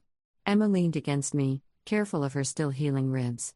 I'm kind of relieved she didn't come upstairs. I didn't want to have to pretend everything was fine. You never have to pretend with family, Em. Real family doesn't make you perform for their love. Is she still family? It was a deeper question than it seemed. Is family defined by blood or by behavior? By genetics or by genuine care? She's your grandmother. She'll always be that. But she doesn't get to be part of our daily life until she can figure out how to care about someone besides herself. What if she never figures it out? Then that's her choice. And her loss. That evening, the group chat lit up again. Apparently, Mom had made the rounds, visiting several family members with similar peace offerings and equally tone-deaf apologies. "Uncle Mike, she showed up here with a fruit basket and spent an hour telling me how unfair you were being to her. Never once asked about Emma. Aunt Patricia, same here. Brought cookies and a sob story. When I asked about Emma's recovery, she said, 'Oh, she's fine,' and went right back to talking about how hurt she was by the group chat. Cousin Jennifer, she called me crying about how the whole family has turned against her. I told her maybe she should think about why that happened. She hung up on me. The pattern was clear. Mom wasn't capable of genuine remorse because she wasn't capable of seeing past her own hurt feelings. Every apology to her was just another opportunity to make herself the center of attention, the wrong party who deserved sympathy and understanding. I typed, "She came here too. Brought tuna casserole for Emma even though Emma's been allergic to tuna for 7 years. Still didn't ask how she was doing." The responses were immediate and unanimous, variations of disappointment but not surprise. We'd all been hoping, on some level, that the shock of losing her entire family's support might wake her up. Might force her to look at herself honestly. But some people are too wrapped up in their own narrative to see past it. Some people would rather be the victim of everyone else's unfairness than take responsibility for their own behavior. "Uncle Mike, I hate to say it, but I think we're better off without her drama. This is the most peaceful family dynamic we've had in years." He was right. The group chat had become something beautiful, actual family members supporting each other, sharing honest conversations, making plans that didn't revolve around managing mom's emotions. For the first time in decades, we were relating to each other as people rather than co-conspirators in the exhausting project of keeping mom happy. Aunt Patricia, speaking of which, Mike's barbecue idea is still on the table. How about next weekend? Emma should be feeling better by then. The idea of a family gathering that didn't center around mom's needs felt revolutionary. A barbecue where kids could be kids, where adults could have normal conversations, where nobody had to walk on eggshells or manage anyone else's mood. Count us in. Emma would love that. And just like that, we were planning the first family event in years that would actually be about family, about connection and care and genuine love instead of performance and drama. Emma was excited about the barbecue. She'd been feeling isolated during her recovery, missing her friends and normal activities. The idea of seeing her cousins and uncles and aunts, of being part of something fun and normal, brought a smile to her face for the first time since the accident. "Will Grandma be there?" she asked. "No. She won't." "Good. I want to have fun without worrying about her feelings." Sometimes 13-year-olds cut right to the heart of things. The barbecue was everything a family gathering should be. Kids ran around the backyard while adults actually relaxed. Conversations flowed naturally without anyone monitoring the emotional temperature or avoiding landmine topics. Emma got to be the center of positive attention for the right reasons, because she'd survived something scary and because everyone genuinely cared about her recovery. Not once during the entire afternoon did anyone bring up mom's absence. Not once did we have to manage someone else's emotional crisis or walk on eggshells around someone's volatile mood. It was, quite simply, the best family event we'd had in years. As we drove home that evening, Emma sleepy and happy in the passenger seat, I realized something profound. The group chat hadn't just exposed my mother's behavior. It had freed us all to be the family we'd always had the potential to be. Sometimes the most toxic people in our lives do us the greatest favor by showing their true colors at exactly the right moment. Sometimes a group chat really can change everything. And sometimes the best thing a mother can do is choose her child over everyone else, even her own mother. Emma stirred as we pulled into our driveway, calling my name softly. "Just wanted to make sure you were still here," she murmured. "I'm not going anywhere, I promised." And I meant it. Some promises are easy to keep when you finally understand what really matters. Story 4. My sister tearfully explained that she couldn't afford Christmas gifts this year as my 6-year-old daughter handed her the homemade bracelet she'd spent weeks creating. 3 hours later, I scrolled through Instagram and froze. My sister's story showed her gifting her neighbor a $15,000 Rolex, with videos of their children unwrapping new PS5s and iPhones. My daughter looked up at my phone and asked quietly, "Mom, why doesn't she treat me like this? Am I not family?" I stayed silent, just snapped a photo of me burning the rent check, and texted it with one word: "Good luck." That was 5 minutes ago. Now she's banging on my door, screaming explanations. I just burned my sister's rent check and I'm not even sorry. Look, I know that sounds insane. 5 minutes ago, I would have thought I was insane too. But right now, sitting here while Kate pounds on my door screaming explanations that I don't want to hear, I've never felt more clear-headed in my life. Let me back up, because you need to understand exactly what kind of person my sister is. Kate has this gift, and I mean that in the most sarcastic way possible, for making everyone around her feel sorry for her while she systematically takes advantage of them. She's been doing it our whole lives, but I was too stupid or too loyal or too something to see it clearly until tonight. This morning started like any other Tuesday in December. Emma, my 6-year-old, was at the kitchen table working on some craft project she'd been obsessing over for weeks. I'm talking serious concentration here, tongue poking out the corner of her mouth, little fingers moving with the kind of precision that only kids can manage when they're making something they really care about. Kate showed up around 10, which should have been my first warning sign. Kate never just drops by unless she needs something. But she had that look on her face, you know the one. Eyes all soft and wounded, shoulders slumped like the weight of the world was personally crushing her. The look that says prepare your wallet and your sympathy. "Sarah," she said, settling into the chair across from me like she was about to deliver news of a terminal diagnosis. "We need to talk about Christmas." My stomach dropped. Kate's Christmas conversations have cost me thousands of dollars over the years. Every November, like clockwork, some financial emergency would arise that required my immediate intervention. usually involving her kids and how they'd be devastated if Christmas was ruined. I know Emma's been looking forward to her gifts from Aunt Kate, she continued, and already I could see the calculation behind her eyes. But I have to be honest with you. After the divorce, after David cleaned out our accounts, I literally cannot afford Christmas gifts this year. She said literally like it was physically painful, like the word itself was made of broken glass. Kate has this way of weaponizing her vocabulary to make her problems sound more dramatic than they actually are. Emma looked up from her project, some kind of beaded bracelet with every color of the rainbow. It's okay, Aunt Kate. Look what I made for you. This bracelet was objectively a mess. Crooked beads, uneven spacing, the kind of craft project that screams first grade art class. But Emma had been working on it for 3 weeks. 3 weeks of careful bead selection, of redoing sections that didn't meet her impossible 6-year-old standards, of hiding it whenever Kate came over because it was supposed to be a surprise. Kate's face did this micro-expression thing, a quick flash of what looked almost like irritation before she rearranged it into appropriate gratitude. Like she was annoyed that Emma was interrupting her performance with genuine affection. "Oh, sweetie," Kate said, taking the bracelet like it might be contaminated. "That's so thoughtful of you." Emma beamed with the kind of pure joy that only kids can achieve. She'd been so excited about this gift, planning it out, talking about how Aunt Kate would love it because it had all the pretty colors.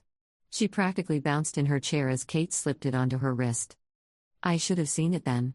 The way Kate immediately pushed the bracelet up under her sleeve, hiding it from view. The way her smile didn't reach her eyes. The way she looked at Emma's proud face like it was an inconvenience she had to endure. But I was too busy feeling sorry for her. Too busy running calculations in my head about how I could afford to buy gifts from Aunt Kate without actually making Kate pay for them. Because that's what I do. That's what I've always done. I see Kate struggling, and I fix it. Don't worry about gifts, I heard myself saying. Emma understands that sometimes grown-ups go through hard times. We'll figure something out. Kate's relief was palpable. You're such a good sister, Sarah. I don't know what I'd do without you. She hugged Emma, a quick, perfunctory squeeze, and left soon after, claiming she had errands to run. Emma went back to her coloring books, humming Christmas carols off-key, completely oblivious to the fact that her aunt had just treated her weeks of careful work like trash. I spent the afternoon Christmas shopping with money I didn't have, putting presents on credit cards that were already maxed out, telling myself it was worth it to preserve Emma's faith in family love. Kate's kids would have gifts under our tree from Aunt Kate, just like every year. Just like the 3 previous years when Kate's financial disasters had required my intervention. By evening, I was exhausted and broke but feeling pretty good about being the reliable sister. The one who could be counted on. The one who put family first, no matter what it cost.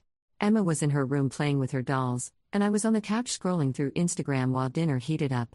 Just mindless social media consumption, tapping through stories to decompress from a day of retail therapy I couldn't afford. Then I saw Kate's story. Posted 2 hours earlier. A video of her perfectly manicured hands, the same hands that had trembled with emotion while explaining her dire financial situation, holding what was unmistakably a Rolex. Not just any Rolex, but one of those models with all the diamond accents that cost more than most people make in 6 months. Merry Christmas to my amazing neighbor Jessica. Kate's voice chirped from my phone speaker, bright and cheerful and completely different from the broken whisper she'd used with me that morning. She's been such a wonderful friend this year, and she deserves something special. The camera panned to show Jessica, a woman I'd heard Kate mention maybe twice in passing, practically crying over this watch. Behind them, I could see children, Jessica's kids, unwrapping what were clearly brand new gaming consoles and phones. The kind of electronics that cost hundreds of dollars each. The kind of gifts that my Emma would be thrilled to receive. I stared at my phone screen, not breathing. Then I replayed the video. Then I went to Kate's main Instagram feed and started scrolling through her posts from today. Photos of an expensive lunch at that new steakhouse downtown, the one where entrees start at $50. Shopping bags from Nordstrom and Saks, artfully arranged for maximum envy.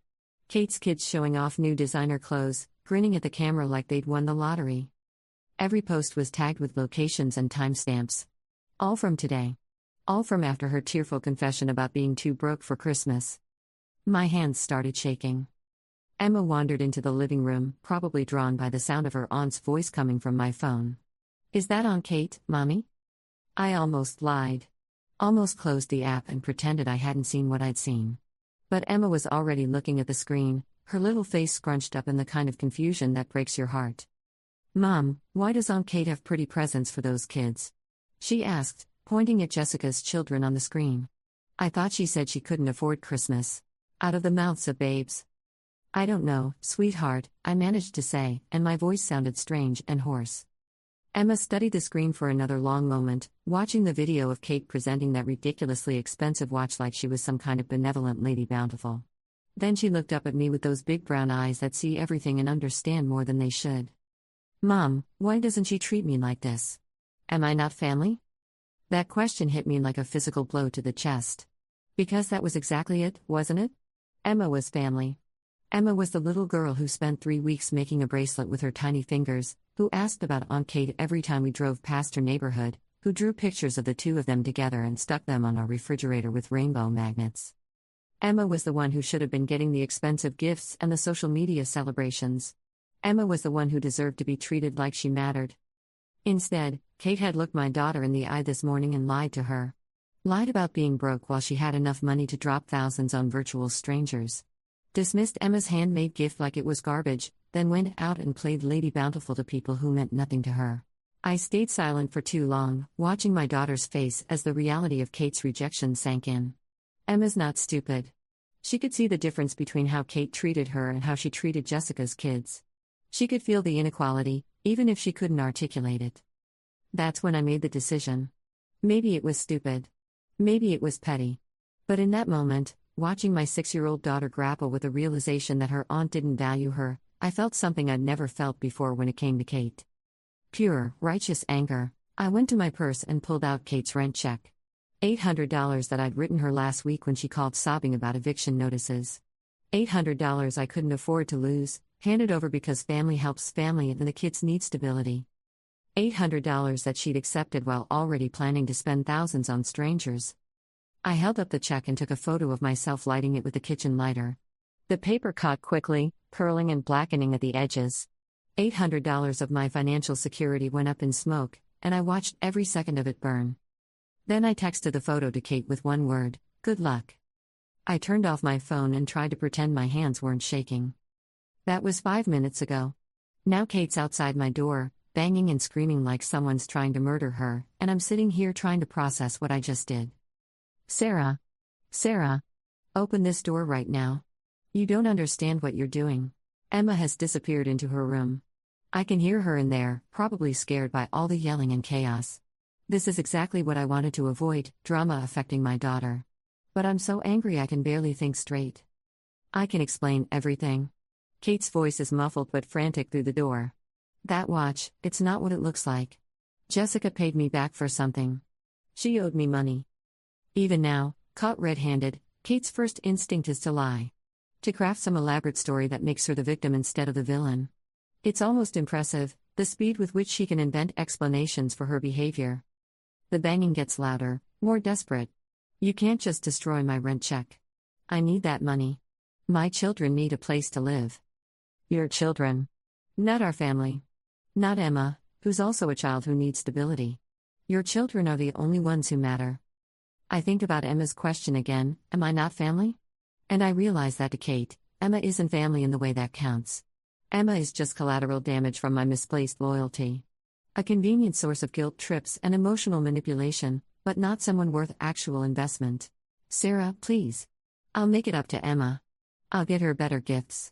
Just open the door. There it is. The offer that's supposed to fix everything. Throw money at the problem and pretend it never happened. But it's not about the gifts, and it never was about the gifts. It's about my sister looking my 6-year-old daughter in the eye and lying to her face. It's about teaching Emma that family members can't be trusted, that love is conditional, that some people matter more than others for reasons she'll never understand. The banging stops abruptly. I hear Kate's voice, but she's not talking to me anymore. She's on her phone. Mom? Yeah, it's Kate. Listen, Sarah's completely lost her mind. She just burned my rent check over nothing. What do you mean, what did I do? I didn't do anything. She's being completely irrational. And there it is. Kate calling in reinforcements. Mobilizing the family guilt machine to make me the bad guy. I can already imagine the phone calls I'm about to receive. Mom demanding to know why I'm being so cruel to my struggling sister. Dad asking if I've considered therapy because this behavior is concerning. My brother wondering why I can't just let things go for the sake of family harmony. Kate's version of events will be carefully crafted to make her look like the victim. I'll be the jealous sister who couldn't handle Kate's good fortune. The unstable woman who destroyed important documents in a fit of rage. The selfish person who put her own petty grievances ahead of children's welfare. What Kate won't mention is the Instagram story. She probably deleted it by now, hoping I don't have screenshots. She won't talk about lying to Emma, or dismissing the bracelet, or spending thousands while claiming to be broke. Those details will disappear from her narrative, replaced by vague references to misunderstandings and Sarah overreacting. Emma appears in the doorway, clutching her favorite stuffed elephant. "Mom? Is Aunt Kate mad at us?" "Come here, baby," I say, and she climbs into my lap. She's getting too big for this, all arms and legs now, but she still fits perfectly against my chest when she needs comfort. "Are we in trouble?" she whispers. "No," I tell her, and I'm surprised by how certain I sound. "We're not in trouble. Aunt Kate made some bad choices, and now she has to deal with what happens because of those choices. Like when I don't put away my toys and they get taken away?" "Exactly like that." Emma nods solemnly. "I think Aunt Kate didn't really like my bracelet." My heart cracks a little. "Why do you say that, sweetheart?" "She put it under her sweater so nobody could see it. When you really like something, you want everyone to look at it." 6 years old, and she's already figured out what I spent years refusing to acknowledge. Kate doesn't treasure the gifts from people who love her. She doesn't value the relationships that actually matter. She's too busy performing generosity for strangers to notice the family that's been supporting her all along. "You're very smart, Emmy. Your bracelet was beautiful. If Aunt Kate couldn't see that, then that's something wrong with her, not with you. Can we make more bracelets? For people who would really appreciate them?" "Absolutely." Kate's voice carries through the door again. She's talking to someone else now, probably Jessica. Probably asking to borrow money for rent since her horrible sister destroyed her check. Probably spinning some story about family drama and financial emergencies that makes her sound sympathetic instead of manipulative. I turn my phone back on and immediately see 17 missed calls, 15 text messages, and 4 voicemails. All from Kate, all variations of the same theme. "This is a misunderstanding. She can explain everything. She needs that money. How could I do this to innocent children?" Not once does she apologize for lying to Emma. Not once does she acknowledge that dismissing a 6-year-old's handmade gift was cruel. It's all about the money, the inconvenience, the drama I've supposedly created by refusing to enable her anymore. The texts get increasingly frantic as I scroll through them. "Sarah, pick up your phone. This is ridiculous. I can get the money back from Jessica. She said she'll help me out. You're being completely unfair. You don't understand the whole situation. My kids are going to be homeless because of your tantrum. I'm trying to be a good person and you're punishing me for it." That last one almost makes me laugh. Kate thinks she's being punished for being good, not for being a liar and a user. Even now, she can't see what she did wrong. Emma has fallen asleep in my lap, exhausted by all the excitement and confusion. I carry her to her room and tuck her in, kissing her forehead and promising silently that I'll never let anyone treat her like she doesn't matter again. When I come back to the living room, Kate is still outside, but the banging has stopped. I peek through the blinds and see her sitting on my porch steps, phone pressed to her ear, gesturing wildly as she talks to whoever's listening to her latest crisis. "I don't know what else to do," she's saying. She won't even listen to me. "Yes, I bought some gifts today, but that money came from." "It's complicated, Mom. I can't just explain it over the phone." "No, I'm not lying. Why would I lie about this?" I could open the door. I could let her in and listen to whatever elaborate explanation she's constructed. I could write another check and pretend this never happened. I could go back to being the reliable sister who always fixes Kate's mistakes and enables her selfishness. But then I think about Emma's question, why doesn't she treat me like this? Am I not family? And I think about that bracelet, hidden under Kate's sleeve like something shameful. I think about 3 weeks of careful work dismissed in seconds, while strangers get Rolexes and social media celebrations. Emma deserves better than that. She deserves family members who treasure her gifts, who include her in their joy, who don't lie to her about basic things like love and money and priorities. And maybe I deserve better too.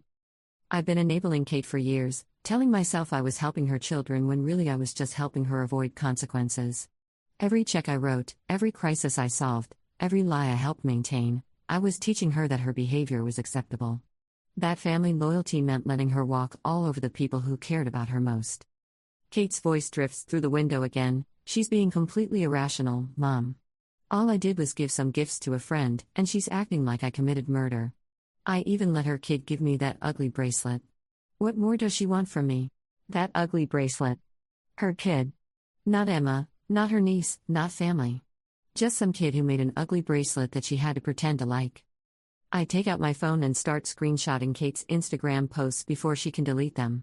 The expensive dinner, the shopping bags, the evidence that her broke performance was exactly that, a performance. I forward the screenshots to my own email, just in case. Then I do something I probably should have done years ago. I block Kate's number. The relief is immediate and overwhelming. No more crisis calls at midnight. No more tearful explanations of financial emergencies that somehow always require my immediate intervention. No more guilt trips about family loyalty while Kate treats my daughter like an afterthought. My phone buzzes with a text from my mom. Kate says you burned her rent check? What's going on? I type back, Mom, I need you to know what really happened today. Kate lied to Emma about being too broke for Christmas gifts, then posted videos of herself giving expensive presents to neighbors. When Emma asked why Kate doesn't treat her like family, I realized I've been enabling Kate's selfishness for too long. I won't be covering her expenses anymore, and I need you to respect that decision. I send similar messages to Dad and my brother, getting my side of the story out before Kate can completely rewrite history. Then I turn off my phone again, because I'm not ready for the barrage of family intervention that's about to begin. Kate has gone quiet outside. Through the blinds, I watch her walk back to her car, still talking animatedly on the phone. Probably calling every family member and mutual friend she can think of, building her case for why I'm the villain in this situation.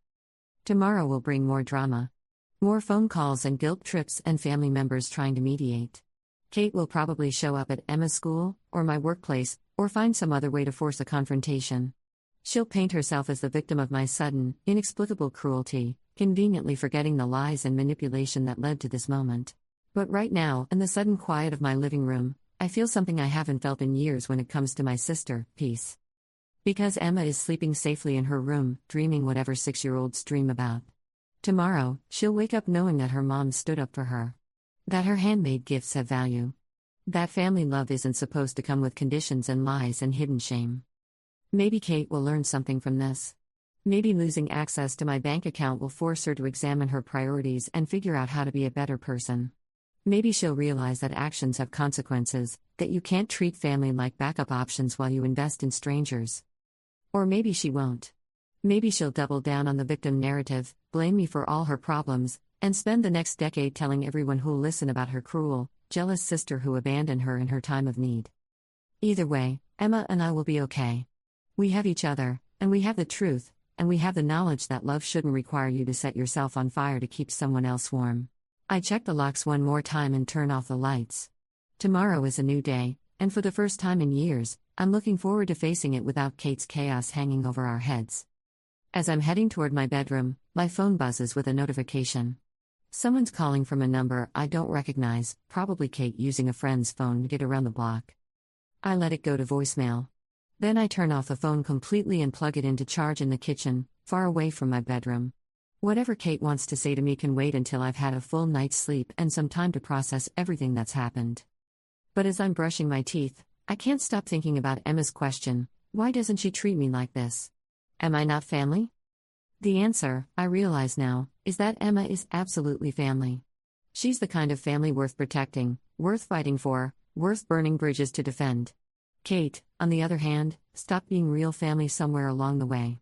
She became something else, a user, a manipulator, someone who takes love for granted while she performs generosity for strangers. I've spent years confusing family loyalty with enabling bad behavior. But loyalty is supposed to run both ways. Love is supposed to be reciprocal.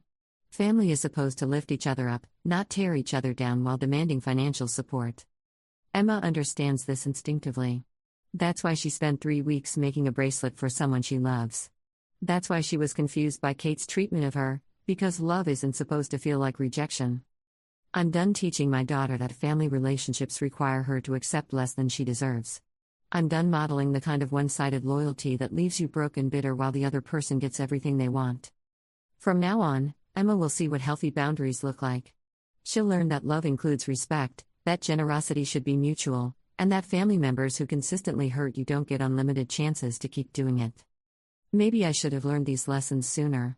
Maybe I should have seen Kate's true nature years ago, before it cost me thousands of dollars and countless hours of stress. But better late than never, right? As I fall asleep, I think about tomorrow. Emma will ask questions about why Aunt Kate was yelling, and I'll answer them honestly but age-appropriately. We'll probably make more bracelets, for her teachers, for her friends' moms, for people who will appreciate the love and effort that goes into handmade gifts. And maybe, if I'm lucky, Emma will grow up understanding that she deserves to be treated like she matters. That her gifts have value. That family love should feel safe and warm and unconditional, not like something she has to earn or justify. That's worth burning a check for. That's worth Kate's anger and my family's confusion and whatever drama is waiting for me tomorrow. My daughter knows she's loved, and she knows she's worth protecting. Everything else is just noise. Except the noise doesn't stop. I wake up at 3 a.m. to the sound of my phone buzzing incessantly from the kitchen. Even though I turned it off, the charging must have turned it back on automatically. The vibrations against the counter sound like an angry wasp trapped in a jar, and I know without looking that it's Kate. I pad barefoot across the cold hardwood, debating whether to just unplug the thing entirely. But what if there's a real emergency? What if something happened to one of Kate's kids? Despite everything, I don't want actual children to suffer because their mother is a manipulative nightmare. 17 missed calls. 32 text messages. The voicemail icon shows 9 new messages. I scroll through the text first, watching Kate's mental state deteriorate in real time. Sarah, pick up. We need to talk about this like adults. I know you're angry, but you're not thinking clearly. Jessica explained the situation. The watch was a gift exchange. I can show you the receipts. Your phone is going straight to voicemail. Stop being childish. I talked to Mom. She agrees you're overreacting. Emma doesn't understand what you're teaching her right now. You're going to regret this when you calm down. I can't believe you choose money over family. Fine. Don't answer. But when my kids are homeless, that's on you. I hope you're happy. You've destroyed everything. The timestamps show she sent these over a span of 4 hours. 4 hours of Kate sitting somewhere, probably in her car or at Jessica's house, working herself into a frenzy because her usual manipulation tactics aren't working. I almost delete everything without reading the voicemails, but morbid curiosity gets the better of me. I need to know how deep this rabbit hole goes. The first voicemail is Kate trying to sound reasonable. Sarah, I know you're upset, but we need to talk this through rationally. There are things you don't understand about the situation with Jessica. Call me back when you've had time to think. By the third message, the mask is slipping. I cannot believe you would do this to me over a misunderstanding. Do you have any idea what you've put me through tonight?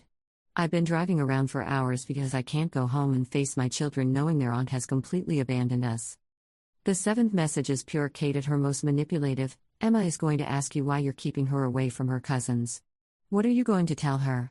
That mommy had a temper tantrum and decided to punish Aunt Kate for trying to be a good person? You're confusing that poor child, Sarah. You're damaging her. The last voicemail, left just 20 minutes ago, is different. Kate's voice is steady, cold, and utterly without the hysteria that marked the earlier calls. You know what, Sarah? I'm done begging. You want to play games? Fine. But don't think this ends here. Family has long memories, and what goes around comes around. Sleep well. That last message sends a chill down my spine. This is Kate when she's not performing, when she's not trying to manipulate or guilt trip. This is Kate when she's planning something. I delete all the messages and turn the phone off again, but sleep doesn't come easily after that. I lie in bed listening to every creak and settling sound, wondering if Kate is unhinged enough to actually show up here in the middle of the night. Wondering what she meant by family has long memories. When morning finally comes, Emma bounces into my room at 6:30 a.m. like nothing happened. Mom, can we make pancakes? And can we work on more bracelets today? Her resilience amazes me. While I was lying awake worrying about Kate's threats, Emma slept peacefully, already moving past yesterday's drama toward new projects and possibilities. This is what childhood should look like: forward-focused, optimistic, unburdened by adult dysfunction. Absolutely, I tell her, and we head to the kitchen together. It's while we're mixing pancake batter that my landline rings. I'd forgotten I even had a landline until this moment. It came with the apartment, and I never bothered to disconnect it. The only people who have that number are my parents and Emma's school. Sarah, thank goodness. It's my mother, and she sounds frazzled.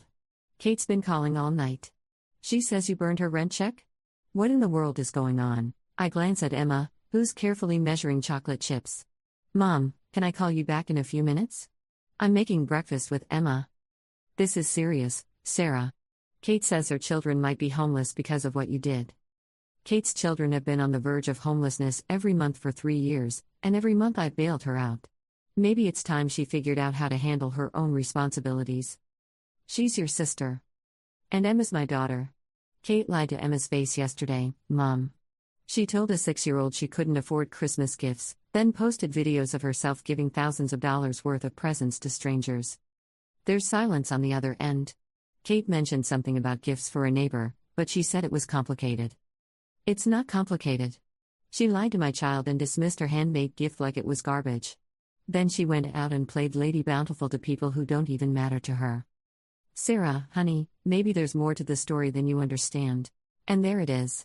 The same benefit of the doubt that Kate has been exploiting our entire lives.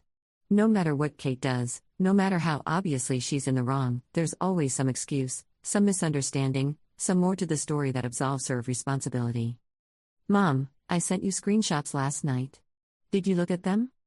Well, yes, but nothing. Kate has money for expensive restaurants and shopping sprees and Rolex watches for neighbors, but she can't afford a $20 toy for her niece? Come on. Emma looks up from her chocolate chip counting. Are you talking about Aunt Kate? I cover the phone. Just for a minute, sweetheart. Keep working on those pancakes. Sarah, Mom's voice drops to that familiar tone she uses when she's about to lecture me about family harmony. I know Kate has made mistakes, but she's been through so much with the divorce. Maybe she was trying to maintain some business relationships with that neighbor. You don't know what kind of arrangement they might have. What arrangement could possibly justify lying to Emma? She probably didn't want to burden a child with complicated adult situations. I feel my jaw clench. Lying to children isn't protecting them, Mom. It's teaching them that the people they love can't be trusted. Emma has abandoned her pancake project and is listening intently to my side of the conversation. Her face has that worried expression she gets when adults are discussing things she doesn't understand but knows are important. Let me call you back, I tell Mom. Emma and I are having breakfast. Sarah, wait. Kate is planning to come over this morning to talk to you in person. I think that's a good idea. You two need to work this out face to face. If Kate shows up here, I'm calling the police. Sarah Marie Thompson, that is your sister you're talking about. And Emma is my daughter. Kate made her choice yesterday. Now I'm making mine. I hang up before Mom can respond, but I'm shaking with anger. Even after everything I explained, even with photographic evidence of Kate's lies, my mother is still more concerned with preserving family peace than protecting Emma's feelings. Mom? Emma's voice is small. Is Aunt Kate coming over? I don't know, baby. Maybe. But if she does, I'm going to handle it, okay? You don't need to worry about grown-up problems. Emma nods seriously. Can we still make bracelets today? Even if Aunt Kate comes? Especially if Aunt Kate comes. We'll make the most beautiful bracelets anyone has ever seen. This makes Emma smile, and we go back to our pancakes. But I'm mentally preparing for another confrontation. If Kate does show up, it won't be for a reasonable conversation. It'll be for a performance, tears and hysteria and accusations designed to make me look like the unreasonable one. The doorbell rings at 9:15 a.m. I peek through the peephole and see Kate standing on my porch, but she's not alone. She's got her 2 kids with her, Tyler, who's 8, and Madison, who's 10. Both of them look confused and uncomfortable, like they'd rather be anywhere else. This is a new level of manipulation, even for Kate. Using her own children as human shields, counting on the fact that I won't want to have an ugly confrontation in front of them. I open the door but keep the chain lock engaged. What do you want, Kate? Sarah, please. Can we just talk? The kids wanted to see Emma. Tyler shifts his weight nervously. Mom said we were coming to apologize for something, but she won't tell us what we did wrong. My heart breaks a little for these kids. They're being used as props in their mother's drama, dragged into adult conflicts they don't understand. But I can't let Kate steamroll me just because she brought back up. Emma, I call over my shoulder. Tyler and Madison are here. Emma comes running, and her face lights up when she sees her cousins. Tyler. Madison. Do you want to see the bracelets I'm making? Can they come in for a few minutes? Kate asks, and her voice has that carefully modulated tone she uses when she's trying to sound reasonable. Just so the kids can visit? I want to say no. I want to slam the door and avoid this whole confrontation. But Tyler and Madison didn't do anything wrong, and Emma is already excited to see them. The kids can come in, I say. You stay outside. Kate's mask slips for just a second, revealing the anger underneath. Sarah, that's ridiculous. I'm not leaving my children alone with you when you're acting so unstable. Unstable? I laugh, and it comes out sharper than I intended. I'm unstable because I won't let you lie to my daughter anymore? Tyler and Madison exchange worried glances. They can sense the tension, even if they don't understand it. Mom, Madison says quietly, what's going on? Why are you and Aunt Sarah fighting? Kate immediately switches to her victim voice. Aunt Sarah is upset about a misunderstanding, sweetheart. She's not thinking clearly right now. What kind of misunderstanding? Tyler asks. I look at these kids, really look at them, and see the confusion and worry in their faces. They love their mother, but they're old enough to know when adults aren't telling them the truth. They're caught in the middle of Kate's mess, just like Emma was yesterday. Come in, I tell them. All of you. But this conversation happens in the living room where the kids can hear it. No more secrets and half-truths.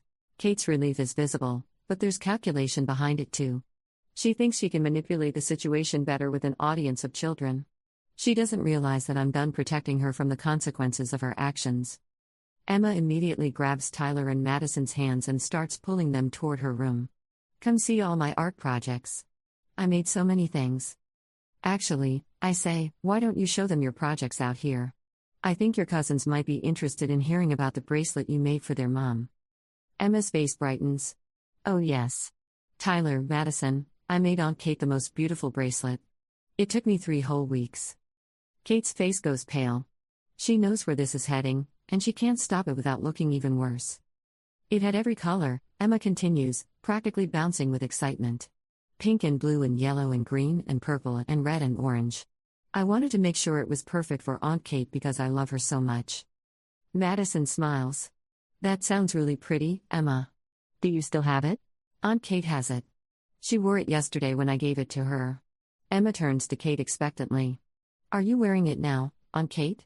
Can Tyler and Madison see it? The silence stretches out painfully. Kate's eyes dart between the children and me, clearly calculating her options. She could lie and say she forgot to wear it today, but then she'd have to explain why she's not wearing something her niece made specially for her.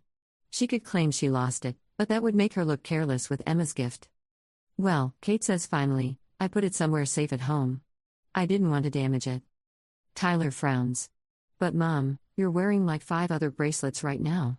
Wouldn't Emma's be safer if you wore it with those? Out of the Mouths of Babes, Part 2. Kate glances down at her wrist, where she's indeed wearing several expensive-looking bracelets that definitely weren't put somewhere safe. Her mouth opens and closes like a fish gasping for air.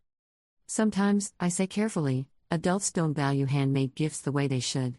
Sometimes they think store-bought things are more important than things made with love. Madison tilts her head. But handmade things are more special because someone spent time making them just for you. Exactly, I say. Emma spent 3 weeks making that bracelet because she wanted to give Aunt Kate something beautiful and unique. Emma nods enthusiastically. And I picked all the colors myself.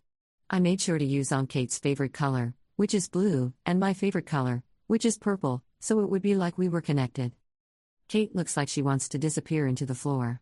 The children are all looking at her expectantly, waiting for her to share their enthusiasm about Emma's thoughtful gift. Instead, she's trapped in her own lie, unable to explain why she's not wearing something that clearly means so much to her niece. Kate, I say quietly, do you want to tell the kids why you're really here? Or should I? Sarah, please. Not in front of them. You brought them here. You made this their business when you used them as props for whatever performance you had planned. Tyler steps closer to his mother. Mom, what's Aunt Sarah talking about? What performance? Kate's composure is cracking. The careful mask of reasonableness is slipping, revealing the desperation underneath. There's no performance, Tyler. Aunt Sarah is just. She's confused about some things that happened yesterday. What things? Madison asks. I take a deep breath. I don't want to traumatize these kids, but they deserve honesty. They're old enough to understand that adults sometimes make bad choices, and they're certainly old enough to recognize lies when they hear them. Yesterday, I say, your mom told Emma that she couldn't afford to buy Christmas gifts this year. Emma felt bad for her, so she gave her the bracelet she'd been working on as an early present. But then I saw pictures on your mom's Instagram of her giving very expensive gifts to other people. Emma asked me why your mom treats strangers better than she treats family. The children process this information with the brutal honesty that only kids can manage. Tyler looks confused. Madison looks hurt. Emma looks vindicated. Finally, an adult is telling the truth about what happened. Mom?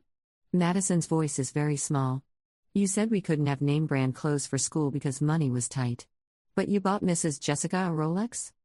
Kate's face cycles through several emotions: panic, anger, frustration, before landing on a desperate kind of pleading. Madison, it's complicated. There are adult reasons for. No, Tyler interrupts, and his voice is stronger than his sister's.